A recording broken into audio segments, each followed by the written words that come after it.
Riyadh, the Kingdom of Saudi Arabia, this year takes on the title of host city for the FIFAe World Cup Finals. The temperature outside is blistering hot, and expect the drama on the virtual pitch to be fiery today as we start the quest to crown our FIFAe Club World Cup champions. Well, hello and welcome to the FIFAe Finals, live from the Gamers 8 here in Riyadh. Well, we're about to start our final journey to name our best FIFA club duo on the planet. My name's Rachel Stringer and I'm going to be your host over the next 2 weeks for all 3 FIFAe World Cup Finals. Don't worry, I am not alone. I've assembled a pretty cool team to join me, so let's go and meet them. Right, down here, this man, well, he owns an esports org and a football club, of course. It is Spencer Owen. Spen, it's lovely to be back, and you've been here quite a few years running now, haven't you? I have, Rachel. It's great to be back. I absolutely love these events. 8 years in a row, I think it is, I've been working on the FIFAe Finals, including, of course, the FIFAe Club World Cup. One of my favourites. It's what puts the org and the team front and centre, so it's a really important part of their calendar, and I hope these players can do their clubs justice. That's going to be great. Right, come this way. You're going off there. He's about to speak to all the players, get the gossip, as he does so well. Well, a FIFA event isn't a FIFA event without this man, flown in from NYC, my beautiful person, Mike LaBelle. How are you doing, doll? And tell me about this event. I feel like it has just gone up another level this year. Just look at the stage, the energy in the room. I was talking to the competitors. Also the biggest FIFA event to date and the largest prize pool. Yeah, it is awesome. You guys are going to love it. And it's not just Mike and Spen. No. We have a former world champion in the house. August Rosemeyer, aka Aggie, for all the fans at home. He's going to be giving his expert opinion on what it takes to reach the highest level. And we also have Lee, Demon Smith and Alex B. They're going to be here for the fortnight as well, so we'll speak to those two a little bit later on. And Mike, I've heard as well, we have everybody's favourite FIFA commentary duo. Apparently they're here somewhere, are they, Mike? It looks like they might be playing FIFA against each other. We have a little commentary rivalry here. We got Richard and Brandon. Richard Buckley looks far too relaxed. Get yourself over here. We have a world championship to talk about. And of course, Brandon Smith, he looks like he's playing. Get off and come and join the party over here. Well, we are ready for this. And I hope the 24 clubs are ready as well, because we're about to kick things off with our round robin. We have 4 groups of 6 teams in each of them, and we're about to get started and see who's playing who. Right, who's playing who then in Group A? Let's talk about who we're seeing. Brandon. Where do we go first and foremost? This is the group that's all about the UK esports organisations. Keep your eyes on the Team Footballers and Fnatic, because they're going to be playing today and tomorrow. They're going to be 2 massive matches. Yeah, absolutely. Group B, Rich, you're up. Yeah, absolutely. There's only one team in it really for me in this group that you're looking at, the EA Sports Cup champions, Team Hullet Ninjas in pyjamas. Expect the Italians XC to be good, and a couple of shocks potentially coming through as well. I love a shock. Group C though, this is a tough group, Mike. Oh my goodness, I think it's got to be the group of death here. You've got the likes of Ducks America with Zizinho and Neat, RB Leipzig when you're dealing with Anders and Ilmit. I mean, Ajax, you've got the likes of PH Zin. I think Riders and Atletico, how do you ignore them? Back-to-back champions, perhaps. We'll see what they're going to do over the course of the week. Group C is stacked. Let's have a quick look then at Group D as well. For me there, Atlanta Wave. Those 2 are current French champions. And then I'm going to go, obviously close to my heart, Manchester City Esports, you know, one of our own from home. Come on, Ryan. Come on, Ryan. Your time is now, mate. We want to see you pull something out of the bag here. Quick, though, guys, a little bit about Group C. I mean, how do we get so many good teams in one group? I feel sorry for them, to be honest, in the group standings. You've done the draw, and you've got 6 unbelievable teams, 6 potential winners of this tournament. Only 4 are going to go through, 2 go out. Well, we have been doing our predictions, actually. They're under the table. We'll talk about those in a moment's time. Group C we'll see later this evening, but for now, it's all about Groups A and B.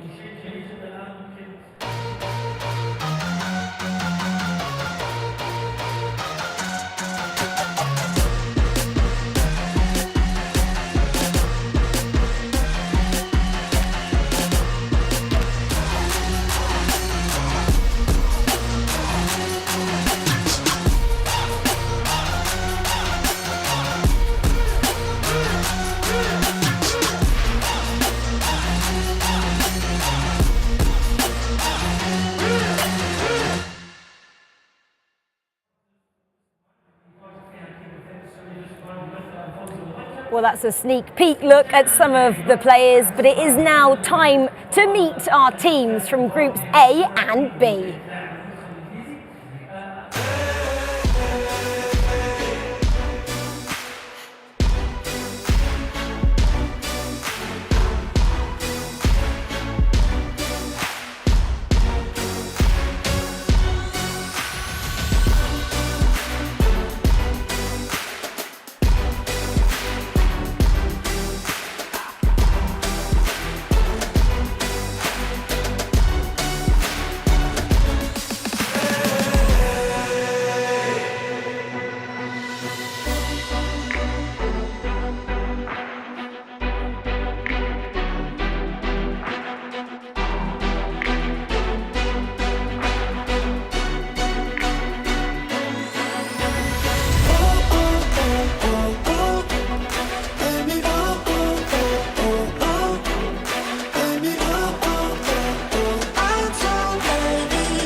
Well, the time for all these 24 clubs, obviously we're only seeing half of them, aren't we, in groups A and B, is right now. This is a time to step up, kind of put those nerves to the side, and it's all about now. They have 2 attempts, of course. They play today and then they get to play everyone again tomorrow. We say it's home and away is a chance to settle those nerves you have today and maybe go out firing tomorrow. It's a difficult day at the office for these guys. Come to you, Mike first, have now taken their seats for the first time actually getting to play. They've dabbled, haven't they, competing in their pods. Now it comes down to business. And I'm going to go on record early on here. A lot of upsets can happen in the first matchup, even going into the second game. Sometimes players and competitors take a second to get warmed up. Warm-ups don't really matter at this point. Now it's a matter of can you handle the pressure and the atmosphere on the big stage. Can you handle the pressure on the big stage? Well, we actually know that one team can. Riders, we'll talk about them a little bit later. They did it last year. They became Club World Champions. We've got 12 teams down there, ready in groups A and B. I believe Spen is down there, ready to chat to some of them. Thank you, Rachel. Yes, I am here with the guys from Team Hullet Ninjas in Pyjamas. We've got Levi David, and of course, we have Oli Lito here. Guys, we'll talk about your team, because you guys got a lot of chemistry, to use the FIFA term. You've known each other a long time, you've played together a long time, you played together in this exact tournament last year. How much is that going to help you in this one? I hope we have advantage because of that. We are playing together for 2 years now, so I think we know each other and the chemistry is pretty good. And yeah, we're just comfortable. We won the last 2v2 major, so I think we have enough confidence to build on. Definitely confident. You know, the fact that you're coming in as a winning team is going to be good. What's changed in your game style, and has anything changed since last time out in Copenhagen? I think the biggest thing is probably communication. We talk a lot more now, being more clear to each other. So I think that's the biggest thing. I think we have like the FIFA capabilities to go very, very far, of course, but the communication is definitely the thing we've been improving for sure. Okay, lads, best of luck. Don't forget Coach Renzo there as well, of course. Great team. We expect them to be deep into the tournament. We're just going to go down the stairs now, and I'm going to talk to another team that I think a lot of people will be looking closely at over the next few days. It's this team right here, Fnatic. We've got Diogo and we've got Tex. Guys, I just talked to the guys upstairs from Team Hullet about how long they've been playing together and how that must help with things like communication. You two are no strangers to each other either. Is that a big part of your game? Yeah, I think so. I think we have a lot of good chemistry, which at the start maybe we didn't, but we've built that over the years. It's now a second full year together, and we've been quite consistent with our results, so we're hoping we go that one step further and get this trophy. Of course, and then Tex will come around here and talk to you. What do you want to do this year differently to last year? Just not lose the quarter-final game. Like last year we were good, we didn't lose the game until the quarter-final, and we just lost. So yeah, go that step further. That'd be the semi-final actually. No, a couple of steps further. Basically, just win the final. Who are the players to look out for in your team this year? Who are the guys that are really smashing it for you in FIFA 23? What on FIFA? In the game, yeah. Oh, no one recently. I hate all the players on the game. There's no one to look out for. But Diogo.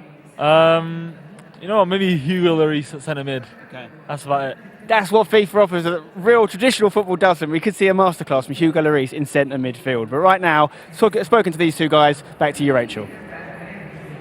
Thanks, Ben. Yeah, well, that looks amazing. We've heard from two of our teams there, Team Hullet Ninjas in Pyjamas and Team Fnatic. Both did really well last year in the groups. Then it kind of all fell apart. Tex there just saying, I don't want to lose in those quarterfinals. Well, guys, what is he going to do? Not to lose, he's got to win, but how does he go about doing this, righting those wrongs of last year, Brandon? Just one step at a time, I think, with that Fnatic side. What they came unstuck against the Brazilians last year, MGCF, and I think it goes to say that they're not here this year, how the competition has changed. But let's not forget that they also played in the grand final this year. Team of the EA Sports Cup, I believe it was a grand final between the 2v2 teams, TGNIP, Fnatic. Very controversial grand final, if you remember correctly. There were a red card in it that completely changed the game. They could have been champions right now. I do have to say as well about Fnatic, they went unbeaten last year in the groups. 6 wins, 4 draws. Don't take everything at face value. The groups, it's just all about getting out. You don't have to fly through the groups, be top seed to go on and win the tournament. Unless you're Riders. Yeah, but I mean, Riders didn't look convincing in the groups. They just got over the line. They're very good in one leg. Our Riders, I expect them to be good, and we'll talk about them, I'm sure, throughout the next 4 days. But for Fnatic, just get the job done. Just get the job done. That's the main point of it. Yeah, obviously Brandon said it's just one game at a time. They've got 5 today, 5 tomorrow in the groups, then we get down to business, don't we? On the third day here, it becomes the knockouts, round of 16, then quarters. Talk to me about Team Hullet NIP. Obviously, one of the Team Hullet roster have been successful recently over in Istanbul for the Champions League. That setup, as we know, is just brilliant. They're doing a lot of things right over there, aren't they, Mike? Well, it's the coaching, it's the preparation. I think you got to give a lot of credit to Olito as well, being able to now collaborate with 2 different partners. I know it wasn't exactly the same in E-Prem, but the fact that he got together with Stokes, they were able to take that down and squad up. Talks about his maturity and being a good leader within that team. And he's always the structured guy. You hear him, you would never think that that's somebody that's in their low 20s speaking when you talk about the maturity of his game plan, his tactics, being ready for the moments, and kind of having that preparation.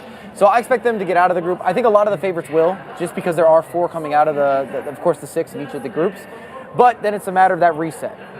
Let's talk about these two then on the screen. Oh, couple of the British teams we're talking about in Group A. Nick Snebby's the person that's taking a sip of his water there, and then Ethan just behind him. Obviously, they've got a coach here as well, and Denman. And I asked him what those two are like to work with. He said they're so easy, they don't really ask for much at all, Rich. Yeah, FIFAe's a great team. I mean, they had a chance to qualify for this exact tournament in January at the EA Sports Cup, lost on penalties to the eventual winners, Team Hullet Ninjas in pyjamas. They had to go through the rigorous process of qualifying online in a really tough region. You mentioned Emre Yilmaz. Where is he? He got knocked out by FIFAe in the qualifying in the Europe Northwest region alongside Man City, who also got that spot. So I expect FIFAe to go through. I expect them to, I'm actually going to say, top the group. In Group A, I think they'll fly through, and I'm looking forward to seeing what happens, to be honest. Well, we're about to see what happens because the matches are kicking off, guys.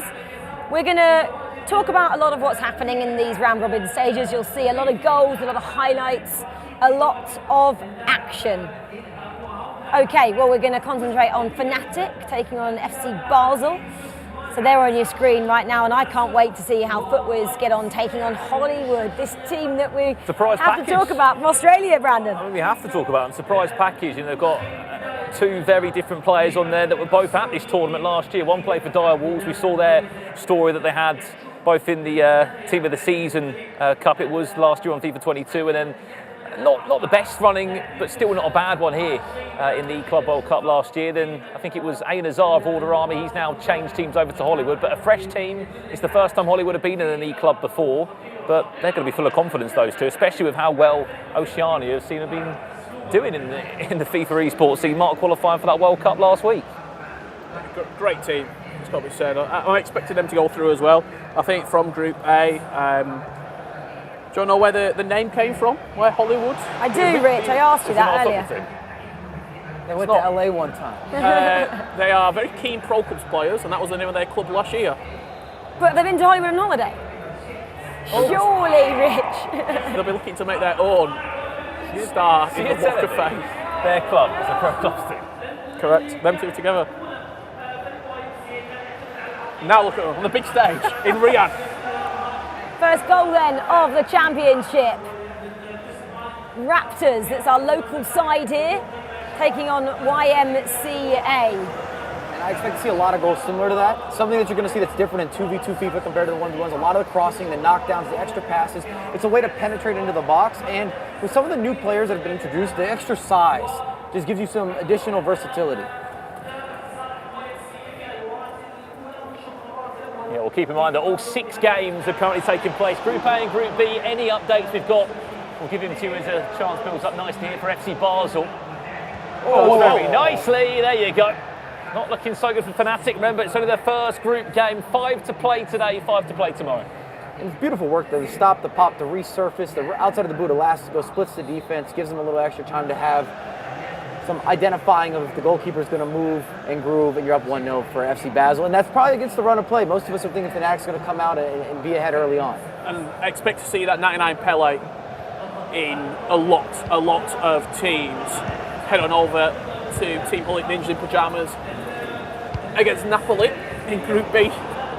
Yeah, this is a massive match, and obviously we spoke about Team Hullet Ninjas in pyjamas a lot. Napoli, we've had a couple of underdogs as well, as we have another goal just going in as well, our second of the tournament. Team Foot was up now 1-0 against Hollywood, that Australian outfit. And we said they're going to be one of the ones to watch. Great finish at the near post, worked it inside the box. Team Footwiz. The one thing you'll notice when you watch Team Footwiz, and I imagine if they get further in the competition, so we feature them quarterfinals, maybe a semi-final, they play so synchronised together. It's almost like watching one player. It's not two opposing sort of game styles.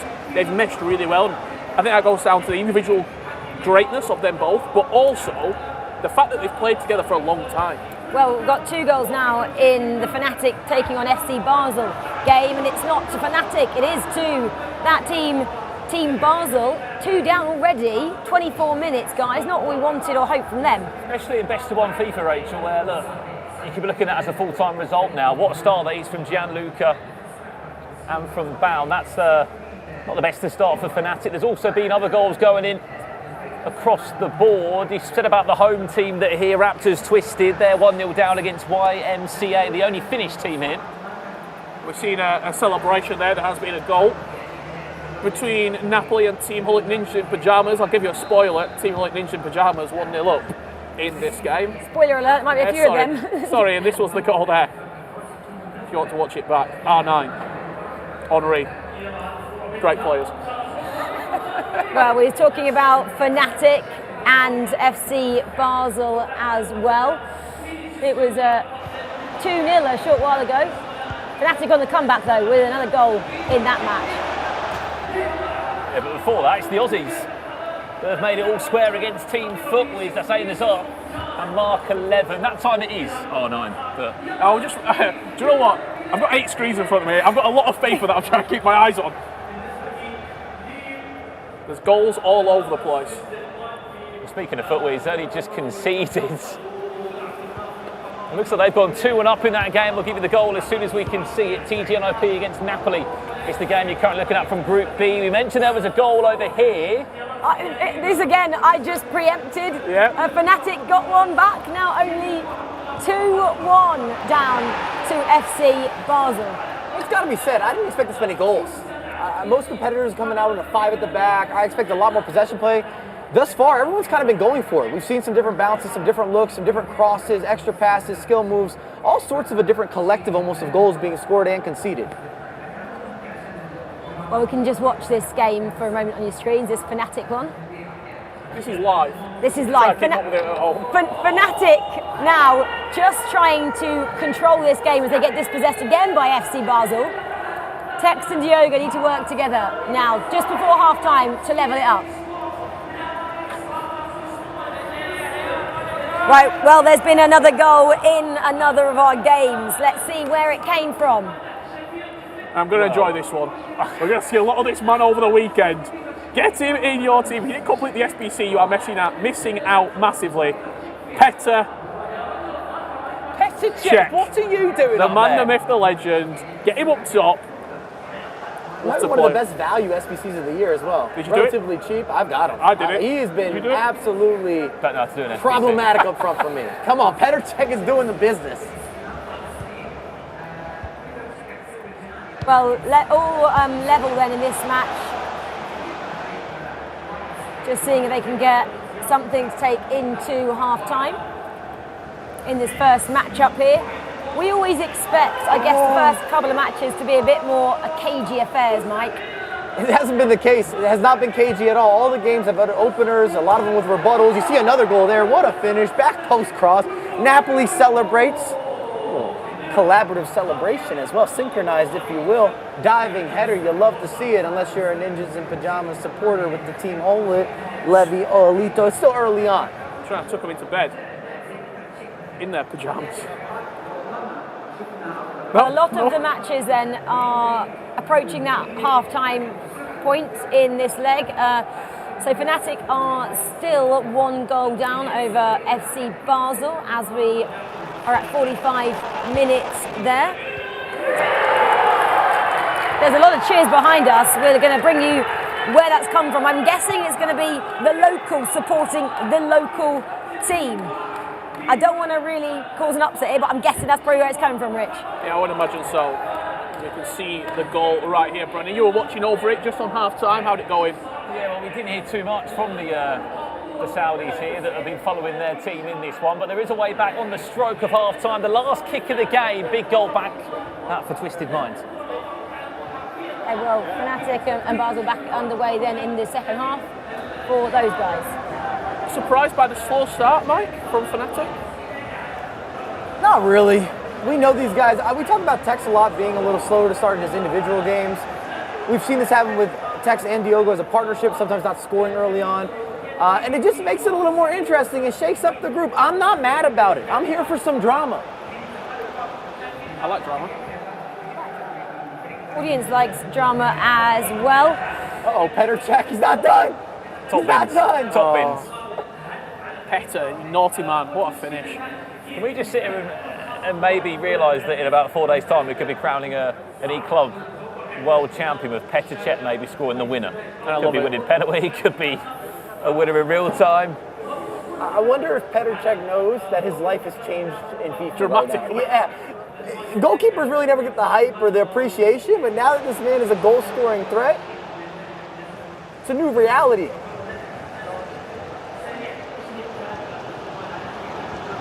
As you know, we've got goals coming in left, right, centre in our arena here. Fnatic on the attack at the moment, trying to find some space. Passing it back a little bit, didn't make anything come from that attack.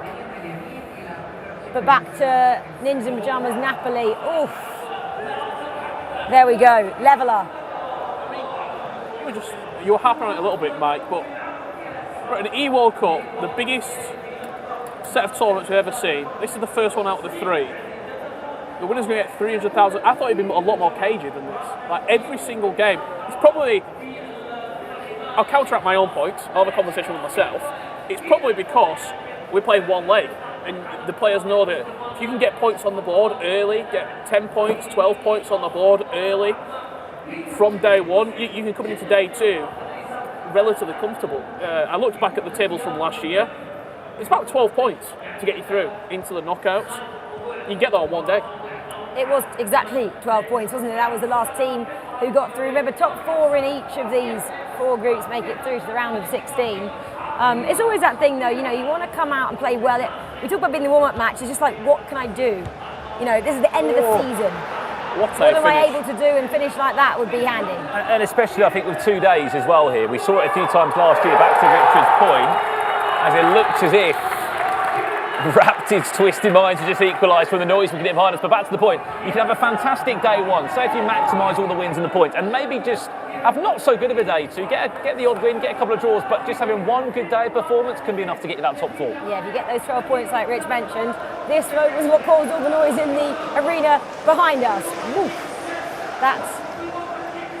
It's from YMCA Esports. That was not the Saudi goal that we were hoping to see just there, but it was a goal nonetheless. But there was 4 of them. That was the start where YMCA did go 2-0 up in the end, but Give me a spoiler. Raptors, Twisted Minds that have made it 2-2. 60 minutes on the clock in that game. We'll give you an update as soon as we can. You're currently looking at FC Basel against Fnatic, that one in Group A. Where are we off to next? I think this is the goal we were chatting about. This is the leveller. This is the noisy leveller. Oh, that was the tap in from it, but it... Mbappe, he's going to be in every single team. He's one of those players that he has to be in the squad. He has to be a key player, a key selection process in the teams. This is a bit of a surprising one. Team Exceed were 1-0 down. It's now 1-1. They were a lot of people's favourites to go far in this tournament. Slow start from the Italians. Maybe I'm just optimistic. I know it's the first game. There's a little bit of some jitters that comes into play. And people and players kind of grow into matches. And then you kind of determine what happens. And you guys talked about it at the top of the show, but the goal is just to get out of the group. Yeah, of course. Doesn't matter how you do it. You just want to play on the third day of this competition, which comes your way this week on Saturday. And then we obviously have our Championship Sunday, as we'd have to call it. That will come your way on the fourth and final day of the club competition here. Let's see if we can get anything from this last attack here. No. It's a good matchup, that one. Team Holit Ninja Pyjamas and Napoli. I think two sides that you'd expect to go through in that group. It's a tough game to kickstart the day. Team Footwear's up against Hollywood. 4-2 now. A little bit of time left to go in this game. However, I'm not sure if the Aussies have got enough to turn over Team Footwiz. I think Footwiz will probably score again in that matchup. It's also safe to say, both on an individual level and then as a team, Team Footwiz is having the best year in competitive FIFA. They've been involved since the very start, and we've actually been there for a lot of the heartbreak. We've seen Dan make all sorts of different investments. For whatever reason, the players didn't work out, they didn't collaborate properly, and now this partnership works. Definitely works between Ethan and Nick Seven. I think they come into this as a favorite. Especially, look at Ethan's history in this tournament. Remember with 11s back in Milan a few years ago? Came second, didn't they? I don't know how that duo got put together, Resende and Ethan. I'm not sure how much English was being spoken between the two. Sorry about that, actually. Go on. I'll give you. Ethan was learning Portuguese, that's the story. They started playing together in the tournament in Milan. And when they would score, Ethan would go, let's go, and Resende would go, vamos. And throughout the course of up to the final, as they were scoring, Resende was giving it a big let's go. So he just got involved. So they managed to speak. That other story, sorry. They managed to speak a little bit in You each other's built that up like language. there was That was going to it. be more in the game. And we get to see Resende in action later on today. Well, let's go with his goals. Where are we going? Vamos, Rich. Thanks for that. Still 2-2. Well, there's a goal in the YMCA Raptors Twisted game, one where all the noise has been coming from at the moment so far. We'll give you an update on that as soon as we can get that goal for you. Everything in the last 20 minutes closing stages. Fnatic still 2-1 down. As you can see, Footwiz were 4-2 up. They still lead this game very. Nippers up at 2-2. Just over 50 minutes left to be played. Yeah, we've had a final whistle though in the Pro MX Esports Essential Gaming. Pro MX, they won that one 1-0, Rich. I don't think a draw is too bad of a result here for both of these two sides. What we're seeing, 15 minutes left to play. I mean, there's a pause coming in, but I think you would take a point out of the first game. It's something to build on. For Team Hulk Ninja Pyjamas, it was a pretty slow start. You've got back into the game and sort of turned this game around. And I would argue that other than Exceed, it's probably the toughest game in the group for both of these two teams. Point is great. We're approaching 87 minutes on the clock for Fnatic Basel. Fnatic looks like they're not going to get a point in this opening fixture. Not great. And going up against Basel, and it's not to take anything away from them, There you go. Fnatic will look at that as points dropped. Big goal. He's stirring it up. Napoli loves it. I think that's a finger swipe. What is that celebration? First game What of is the day. he chefing right now? He's chefing up a goal. That is what he's doing. 3-2. My guy's 10 making a minutes. cheese plate, a little charcuterie. It's an impressive story about Napoli Esports. First ever time in the E-Club for both those two players as well. It's been a breakout year. What else have we got highlights-wise? This was the goal. Napoli? Stirring the pot as we just saw. Nice little extracurricular. I love a little reverse elastico as we hear the pop-up. We know there's been an equalizer. There's drama in the building. Well, there was possibly a winner, wasn't there, in that Napoli matchup there. We've just had an equaliser in the This is it. YMCA. Here we go, Twisted Raptors. 3-2. Make it 3-3. As the shouts are coming out from the Saudi Arabian fans in the building as well. That's the They have finish. a chant. I respect this. I love it. We have to If I was learn playing in my that, won't hometown, I'm bringing out everybody in the neighborhood. we? We have to learn that. 9 minutes left on the clock in this matchup. Can we get a winner, or are they going to share the points? It's the hometown buff. It's always there. It's always there. Oh, let's just see if we can look at if anyone can get a winning, a couple of points in this one, Exceed then. That's the team we expected to possibly get the 3 points in this opening matchup. JDT GBX Esports, the Malaysian outfit here. They actually finished second in their group last year in Copenhagen, and then did falter at the round of 16. So they'll be hoping to get out of the groups again. Nice start for them if they can just hold on for a point in their opening fixture. Yeah, they're just giving possession away there. Try going forward, and you've given the last attack to Team Exceed. See if they can make anything of it. It doesn't look like they're going to, and the points could be split. However, one final chance. Picked out wide. Is there anything for them? Honor? Full time. Full time. Done. So one apiece then in that one. Got 2 more games just to wrap up then. At the moment, our big team to watch, Ninjas in Pyjamas, are trailing Napoli. So obviously with Team Hullet at the moment. Final attack of the game, this probably. If anyone can get something in the dying moments, it's probably these guys. Oh, lost tack. It will stay 2-3. That will be the final whistle there. So this is the final whistle of the Saudi team, taking on YMCA Mike. And that looks like it's going to end 3-all here. I think the big takeaways from the first round is a couple of the opening upsets. We definitely did not expect the likes of Fnatic to drop points. I don't think anybody would have taken earlier champions with TG and IP to drop points, but that's how FIFA works. Well, let's go to one of the teams everyone was chatting about, FUTWIZ. Ben is with them. Thanks, guys. Yes, I'm here with Team FUTWIZ Europe. Ben, let's talk first of all about that victory. 4-2 win. You're going up against Hollywood, a team that have Mark in there, who's one of the only 6 players to have qualified for all 3 events this summer. Did that factor into your thoughts? Was there any fear going into that game? Because it didn't look like it. Yeah, we played very well, to be fair. The thoughts going into the game, I'm not too sure, because obviously Mark's been unbelievable 1v1 this year. He's qualified for Club World Cup.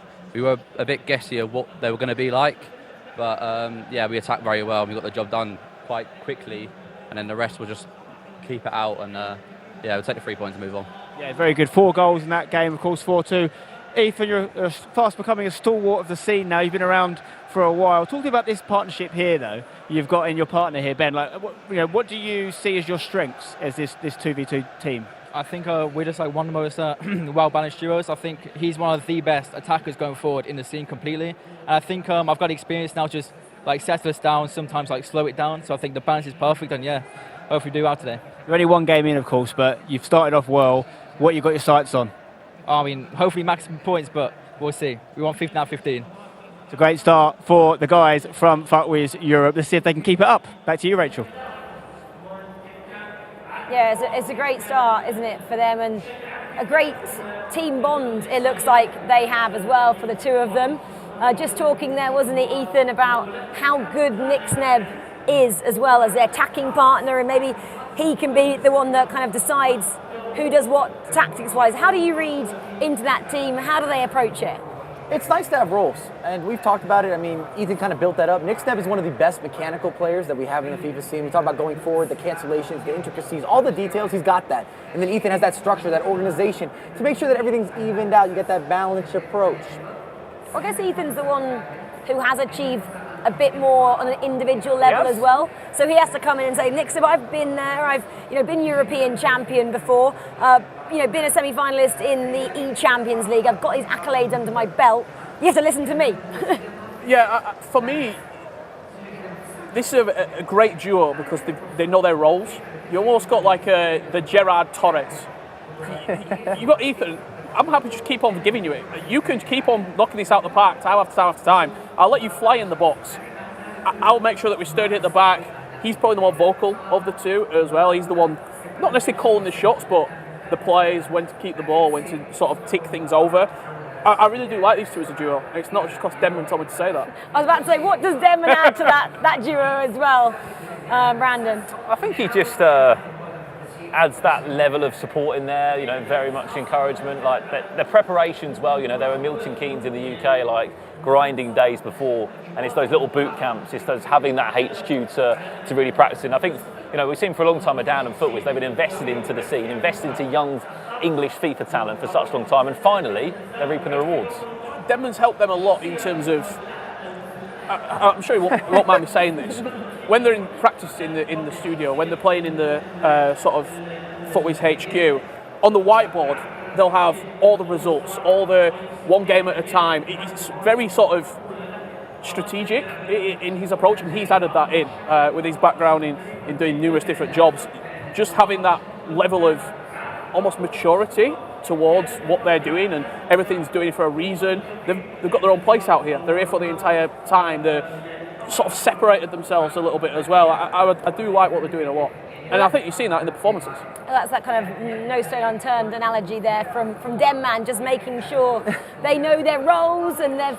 Well, what are you laughing at? He's a FIFA utility guy, right? If you need a bodyguard, Denman's got you covered. You need someone to write on the whiteboard, not with good handwriting, he's got you covered.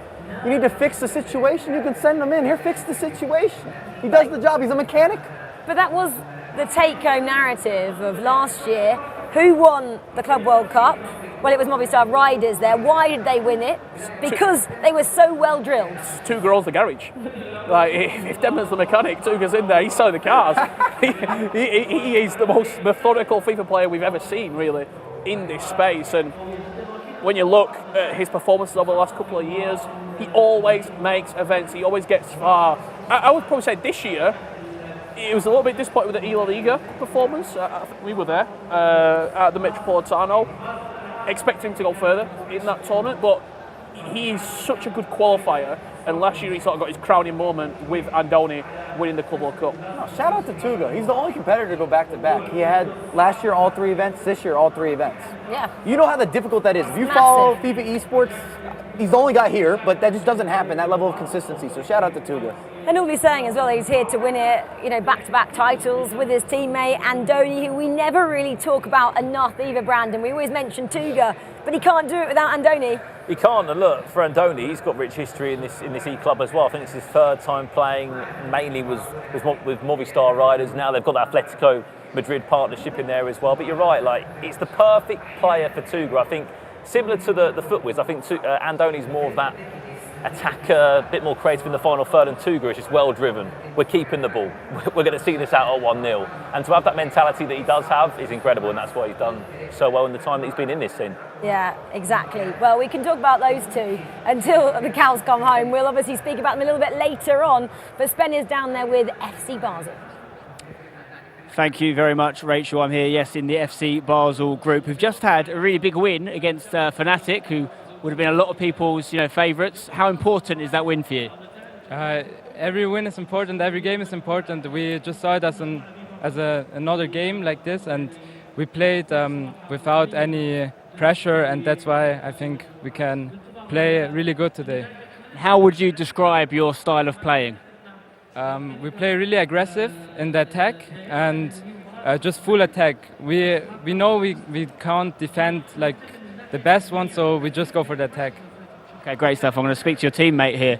We know one of the best things about the E-Club World Cup is the fact that real-life football teams are involved. How cool is it to represent Basel? It's very, very cool. We also get a lot of support from them. We got people here, media here, we got the coach, we got the 3rd player who also helps us a lot, so it's great.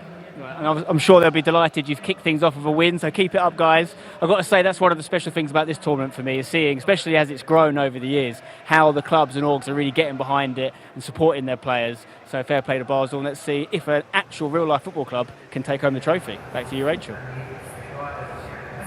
Yeah, that's what's exciting about this narrative, of course. FC Basel, great to see them kicking off their campaign. They talk about their really aggressive style of play. We're obviously going to see a lot of goals then, if that's anything to go by, as they progress in this tournament. What do you make, though, of this group they find themselves in here? Play Fnatic, Footwiz, they've got Hollywood, they've got Raptors, who have got the support from all the locals here. It's great to have some local supporters in this studio, and YMCA. In terms of who they possibly could come unstuck against, Mike, who's their most difficult opponent? Obviously, they've gone up against Fnatic first. They got to be riding high. Talk about momentum right now. I would be in a great place. And I'm starting to do some math, basic math, but a couple wins and they're going to be clear.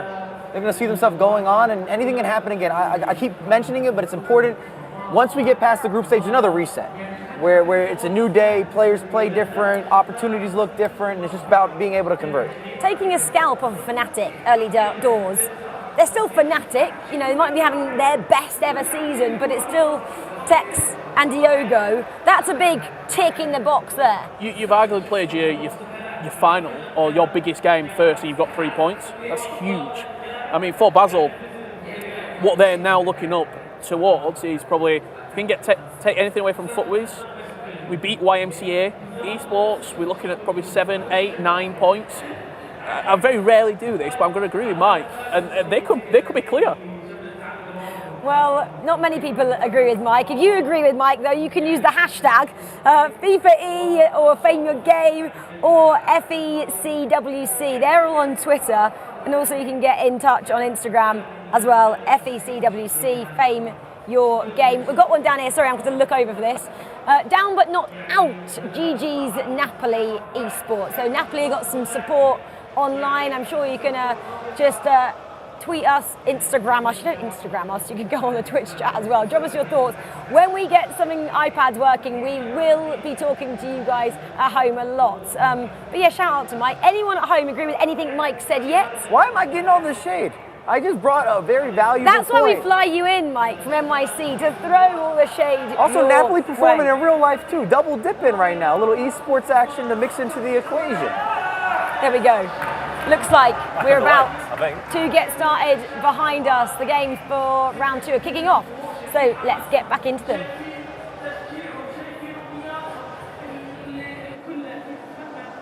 Right, stage is set again.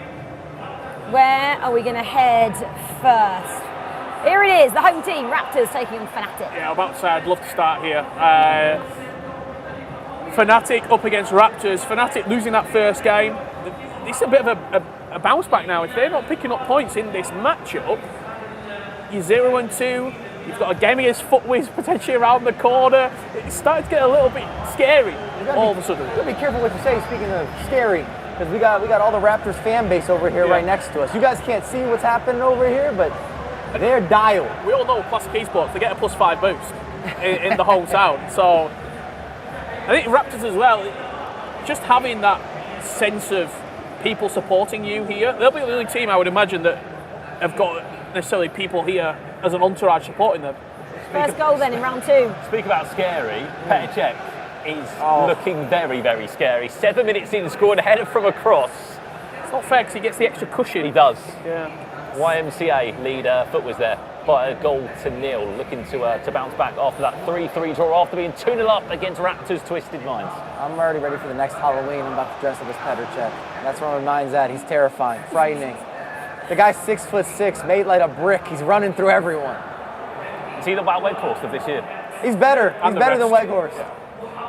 Well, that's something to talk about in the chat, isn't it? We were chatting about Wild Weghorst all the time last year in Copenhagen. Petr Cech, is he better? Get your answers in to us as we continue with this game. Yes, he's better, and some more Mike confirmation. Last week in League, 20 games, I scored 38 goals with Petr Cech. Just throwing that out there. Mike, Weekend League, Club World Cup Grand Finals. That is possibly confirmation that he is quite good. Right, let's see if anything can be made here from FC Basel. Bit messy there. Right, we're going to get a equaliser, I believe, then for Team FUTWIZ there over YMCA Esports. Not often we see them go down like that, especially as we've been bigging them up, but they did. They came straight back.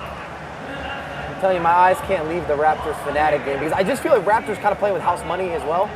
Probably not expected to beat Fnatic, just coming off a big result, forging that comeback late. It was great. Fnatic struggling, losing their opening game, not looking that composed in some of those key moments. A lot of things that we give them credit, they weren't aligned. Some of the defensive errors were big. If you watch those replays back, big gaps were left open. Giving the ball away in a pretty disastrous position there with Team Hollywood. FC Basel won their first game and now... You see Hugo Lloris in action as well. Let's go. Bring all the goalkeepers out. And Hollywood obviously has been speaking about them as individual players. Mark's qualified for all 3 World Cups. He needs to kind of find something with his teammate and not just rest on individual performances. I spoke to him in the lobby. He said, yeah, I think we're okay, but we haven't had that great at practice games. I guess back to that point again, isn't it, about practice is one day, and there's a few teams that have said the exact same, Rachel. I mean, like, I was looking at Exceed earlier coming in and I went, you must be feeling confident, maybe a bit of an unknown quantity coming into this one. 2 very good individual players in Obrun and Virgil, and they went, look, practice games haven't gone well, but let's see what day 1 and day 2 brings. But I think for them, we've got to keep an eye on them. The 2 Aussies, they're on form at the moment. Oh, let's see if anyone can make something in the attack. Yes, they can. That is Team Hullet Ninjas in pyjamas with Ronaldo there for their first goal of the second set of fixtures. probably call that a professional goal. A little ball roll, pulls it back, squares it across, tap it home. You're not going to miss from there. I still think that's got to be an early favorite. Even though they struggled in their first game, two players with a lot of experience, a lot of 2v2 success this year. Yeah, I was We're not dating back. They've done it this year. In arguably one of the toughest scenarios as well. I mean, the competition that they had to beat in order to get there. An incredible feat. It's taken a couple of years for them now to get to this level. They've been a team for 2 years now, and it's taken that much for them to gel mentally and just click, and Renzo's been a part of that. But back to YMCA, Footwear's here. They had to beat this team in the semi-finals en route to that EA Sports Cup victory. Team Footwear's now turning it around 25 minutes. One thing that Team Footwear's will give you is goals, and plenty of them. What a finish. As Napoli find himself 1-0 down. Lovely setup there. I was going to say with Footwear's too, they're just so explosive going forward, they're decisive, they put you in uncomfortable situations. And we talk about experience, a lot of experience this year, a lot of success this year. Two guys that have been dedicated to the craft. I feel like that's a team as well, Footwear's, that we have spoken about and around for a number of years, and I feel this is their year. If they can't do it this year, when they've been playing so well together, you know, it's hard then to continue that, isn't it, into a new season with everything that is happening in our world. You're only at your peak for so long. You also don't know when that peak is. You don't know when the time is. So when you're in that great vein of form, you have to pick up some silverware on the way. Glad you used that word peak. Because I feel that both these players, Ethan and Nixon, are both peaking individually and then as a grouping, as a partnership. And you're seeing that. You're seeing a lot of goals being scored, as you see, speaking of here. Ruud Gullit steps through for Team Gullit, Ninjas in Pajamas, doubles their lead. Yeah, that is 2 goals now for them, 2-0.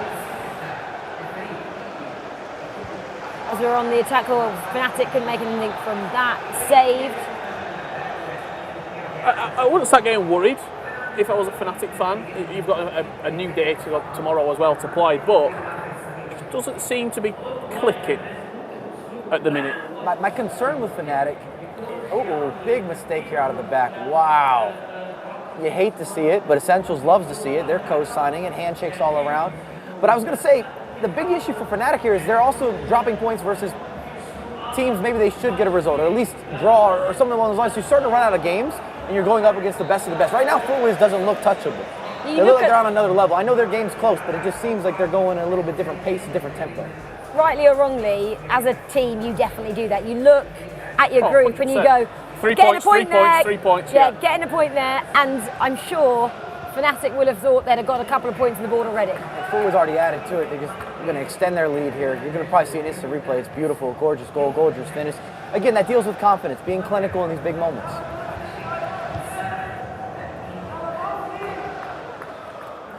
Cue the commentator. Here you go. Breaking through.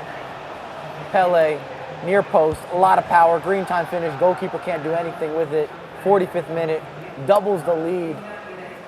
And I'm telling you, can you really sanction or deal with that attack? It's a big question mark.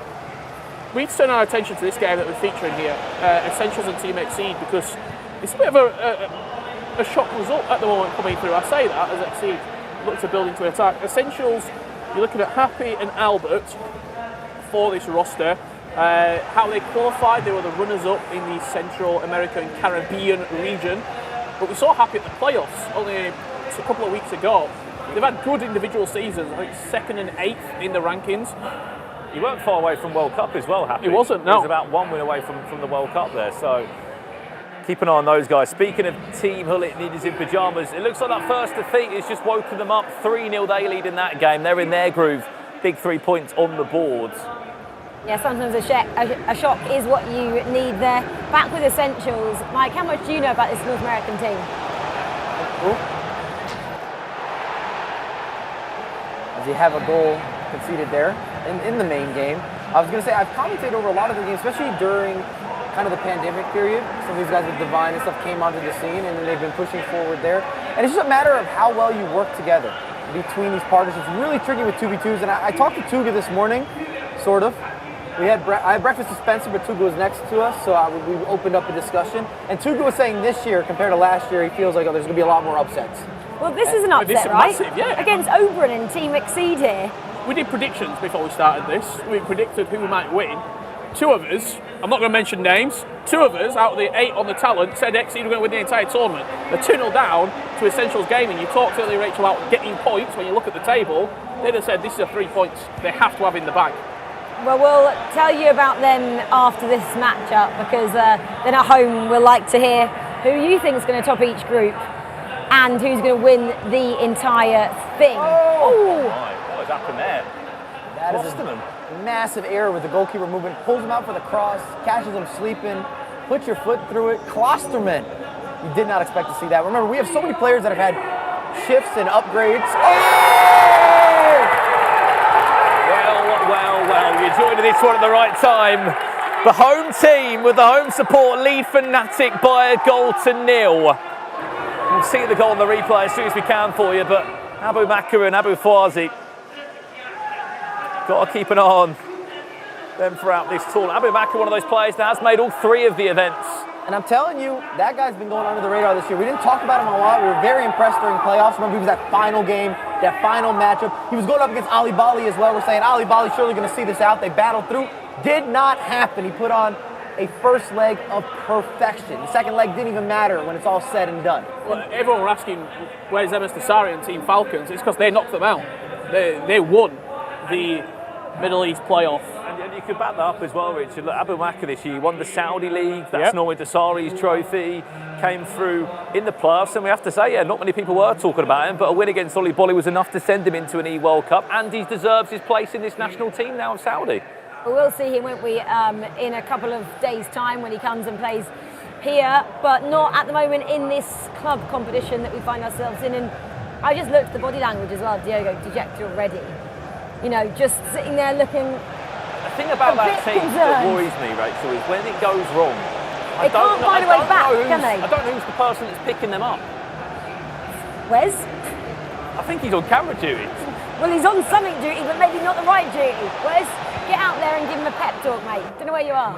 And if you're a Fnatic as well, because your expectation is obviously to have a good tournament, you probably never question potentially not getting out of the group. It's easy to get in your head after a couple bad results. Why don't they bring a specific designated coach? Well, Texas, he brings Zach Moore with him for the E-World Cup. But whenever you're playing in the 2s, it has to be an agreement. You have to both say, we want this person, we want this person.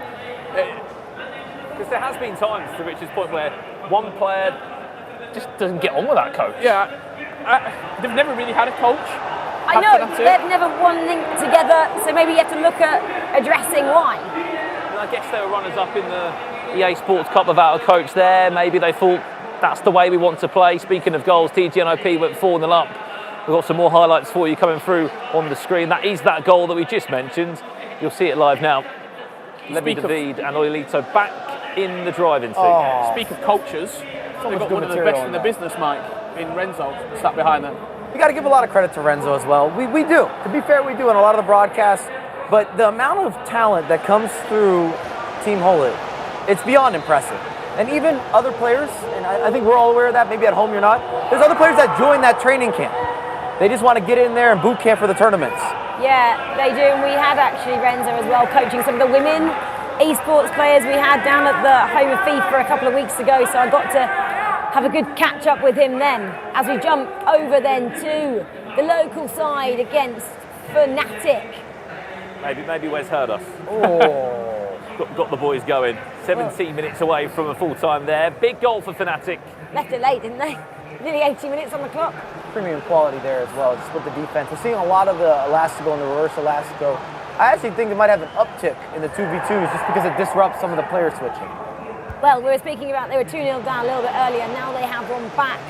Does Oberon's Team Exceed. And you just see the top left, pull your attention to it on that game. Slightly delayed kickoff, so we've got longer in that match as well. I don't think we've hit 2/3 yet. Not long left to go in this one as we get a big equalising goal. 1-1, Napoli Esports potentially clawing a point back. Yeah, well, we heard from them a little bit earlier. It's always great for having Spen down there to get a bit of an insight into how they work together as a duo. Oof. Wow, These two are that's doing live well, as aren't well. they? We've just joined this game live. There was no celebration this time from the super fans of X-Raptors Twisted Minds in the building, but Fnatic now 2-1 down. They need a Wes moment again. We spoke to them up a minute ago, said they needed to find something. Don't quite know what's happening with those guys. I know it's really early in the competition. We're only in round 2. I think we're going to get a replay of this goal. Let's have a look at it. Ball out wide. Slightly fortunate to get the rebound and then just smashed it, put his laces through it really. Tight angle as well, that. Error. It's a defensive error. They overtake possession. You're not ready for it. You lose kind of that 50-50, bounces back to him, and then Jarzinho does the most with it. There's a couple of games finishing as well. Oh, what a finish. Just seeing that one live. He can't quite believe what he's seen, can he? From Essentials game. We have got a full-time result. FC Basel, 6 points from 6 so far. Very impressive. The Swiss outfit currently have had a fantastic start here at the FIFAe Club World Cup. Basel, remember, beat Fnatic 3-1. With a little insight into them, Spence spoke to them. Twisted Raptors, Fnatic, 10 more minutes to go. The fans are loving it. They're giving their support in the arena. Be an equaliser, good tackle. Every single tackle, every single pass that's been celebrated here from this crowd. They have that extra level, don't they? We always talk about it. In real-time football, they've got it again here. The crowd is very much behind this team. Well, there was a really interesting conversation I heard earlier today when we were at the hotel between August Rosemeyer and Mr. Dunn, 2 FIFA World Cup champions within themselves, and Aggie was just speaking to Mr. Dunn about how much it's going to help having this Saudi crowd here, and he just said it's just going to give us something we've never had before. We've never had one opportunity to host the tournament here, but more importantly, just to get that extra boost, and you're seeing what it's doing for this team so far. Well, the clock then just ticks down on them, 5-1. Team Hullet, Ninjas in Pyjamas. Let's try and get the live shots if we can. Raptors twisted minds against Fnatic. The closing stage is there because the storyline of this one is Fnatic could be on 0 points. 0 points from 2 games played here at the FIFAe Club World Cup. Sort of punting the ball out of play, giving Fnatic one final chance to salvage a point here. And the same goes for the other game still in play. YMCA Esports, Team Footwas. YMCA are still 1 goal down. Here you go. Good tackle, that's it. Celebrated like a goal was that tackle. This is the final match we have then to wrap up as well. Team Footwas 3, YMCA 2. Still 1 more to go, my mistake there. Exceed and Essentials 3-1, Essentials. I kind of hope that Raptors really makes a run for it in this tournament. Just imagine this room is going to be bumping. It's going to be out of control. Just a goal back there for Team Exceed. 15 minutes left to play. 3-2. Yeah, plenty of time for Exceed to make a comeback here. I'll tell you what, because we are playing as well in twos, not a lot of players with headsets on, they will hear every single chant, every single scream. I'll probably say we're about a third full. If they start going into the weekend and start to make a run for it, this place is going to be raucous. What we've got going on the screen then is Exceed at the moment, trying to find something back in this game with 10 minutes left on the clock still. Trying to find some space out wide here. Now it is Essentials, just trying to keep their lead and the 3 points to take away from this game. Essentials would need this after losing their first matchup. Lost that one to Crow MX. It's about keeping the possession now, isn't it, for this team from North America? It also puts Team Exceed in a really bad position as well. Not quite we're going to the Fnatic levels, but they haven't looked that impressive. And depending on draws, wins, losses, we've seen this happen before we start calculating the points and what's really available, and you end up in a win-or-go-home scenario relatively early in the competition. You can't qualify on day one, but you can sort of be eliminated. Picking up 0 points, you leave yourself almost an impossible task on day 2. Because everyone else will start playing different as well. Everyone will start playing for a point. I need a point to go through, or just make sure that we salvage something in this game. Yeah, we saw that, didn't we, last year in Oh, Copenhagen? what's the keeper That's doing? Wow. I didn't see this coming. That is such poor goalkeeper movement. He comes out early, he's quick off his line, but he doesn't take the right approach to the player at all. It's just a tap in. Well, I don't think there's going to be a comeback then for Exceed with a minute plus extra time on the clock, and that is 2 minutes. We're looking for a 5th here. Certainly makes this Group B interesting. Group A, there's been a couple of teams that have had, 2 wins on the bounce. Group B, TGLP lost their first, win their second, Exceed lose their second game. A lot of stories already building up in that group. Well, that has been finished now. That one 4-2, 2 Essentials over Team Exceed. Well, we can hear them before we know what's going on, can't we, Team Raptors and the local team here. Spen is down there, ready to chat to Team Raptors. Yes, thank you, Rachel. The atmosphere here is electric, and this is the reason why. The home crowd are getting behind the ex-Raptors. They're unbeaten after 2 games. We're going to have a quick chat with them via translator now. So my first question for you guys has got to be, unbeaten after 2 games. Yeah, was that what you were hoping for, and are you feeling very confident? Yeah, we are. It feels amazing. We started kind of a bit slow, but now we're getting on, and I think we're on track. Yeah. And let's talk about the crowd. Obviously, we've been hearing them, everything you do, not even goals, tackles, everything's getting celebrated. Is that a massive advantage for you guys in this tournament, playing in front of these fans? For sure. We are so happy to be here in Riyadh. We are so happy to have hosted the FIFAe World Cup, and it must feel amazing. The players are very excited, and hopefully we'll do them very well. Question for Maka now, if you don't mind translating. Maka, you've qualified for all 3 events. There's only 6 people that have done that for these next few weeks. What does success look like for you? Is it 3 trophies? What are you aiming for? So قاعد يقول لك ان انت تأهلت 3 كاس عالم. وش شعورك انت تأهل 3 كاس عالم؟ وش الطموح حقك؟ 3 كاس عالم؟ اكيد ان طموح حقق 3 ان شاء الله، واذا جات واحد يعني عشان نكرر انجاز ما سواه عبد العزيز الشهري ونساعد ان شاء الله. So basically he's saying, of course, the success or the ultimate success will be 3 trophies, but he's aiming to get at least one of them to repeat what his successors have done, Abdulaziz and MS Dosari as well. Well, this week is very much about the team, ex-Raptors, for both these guys. And listen, I was going to say you can't take your eyes off it, you can't take your ears off it, because you can hear these guys, everything they do is greeted with a cheer from their fantastic fans. Let's hope for more of the same. Unbeaten so far.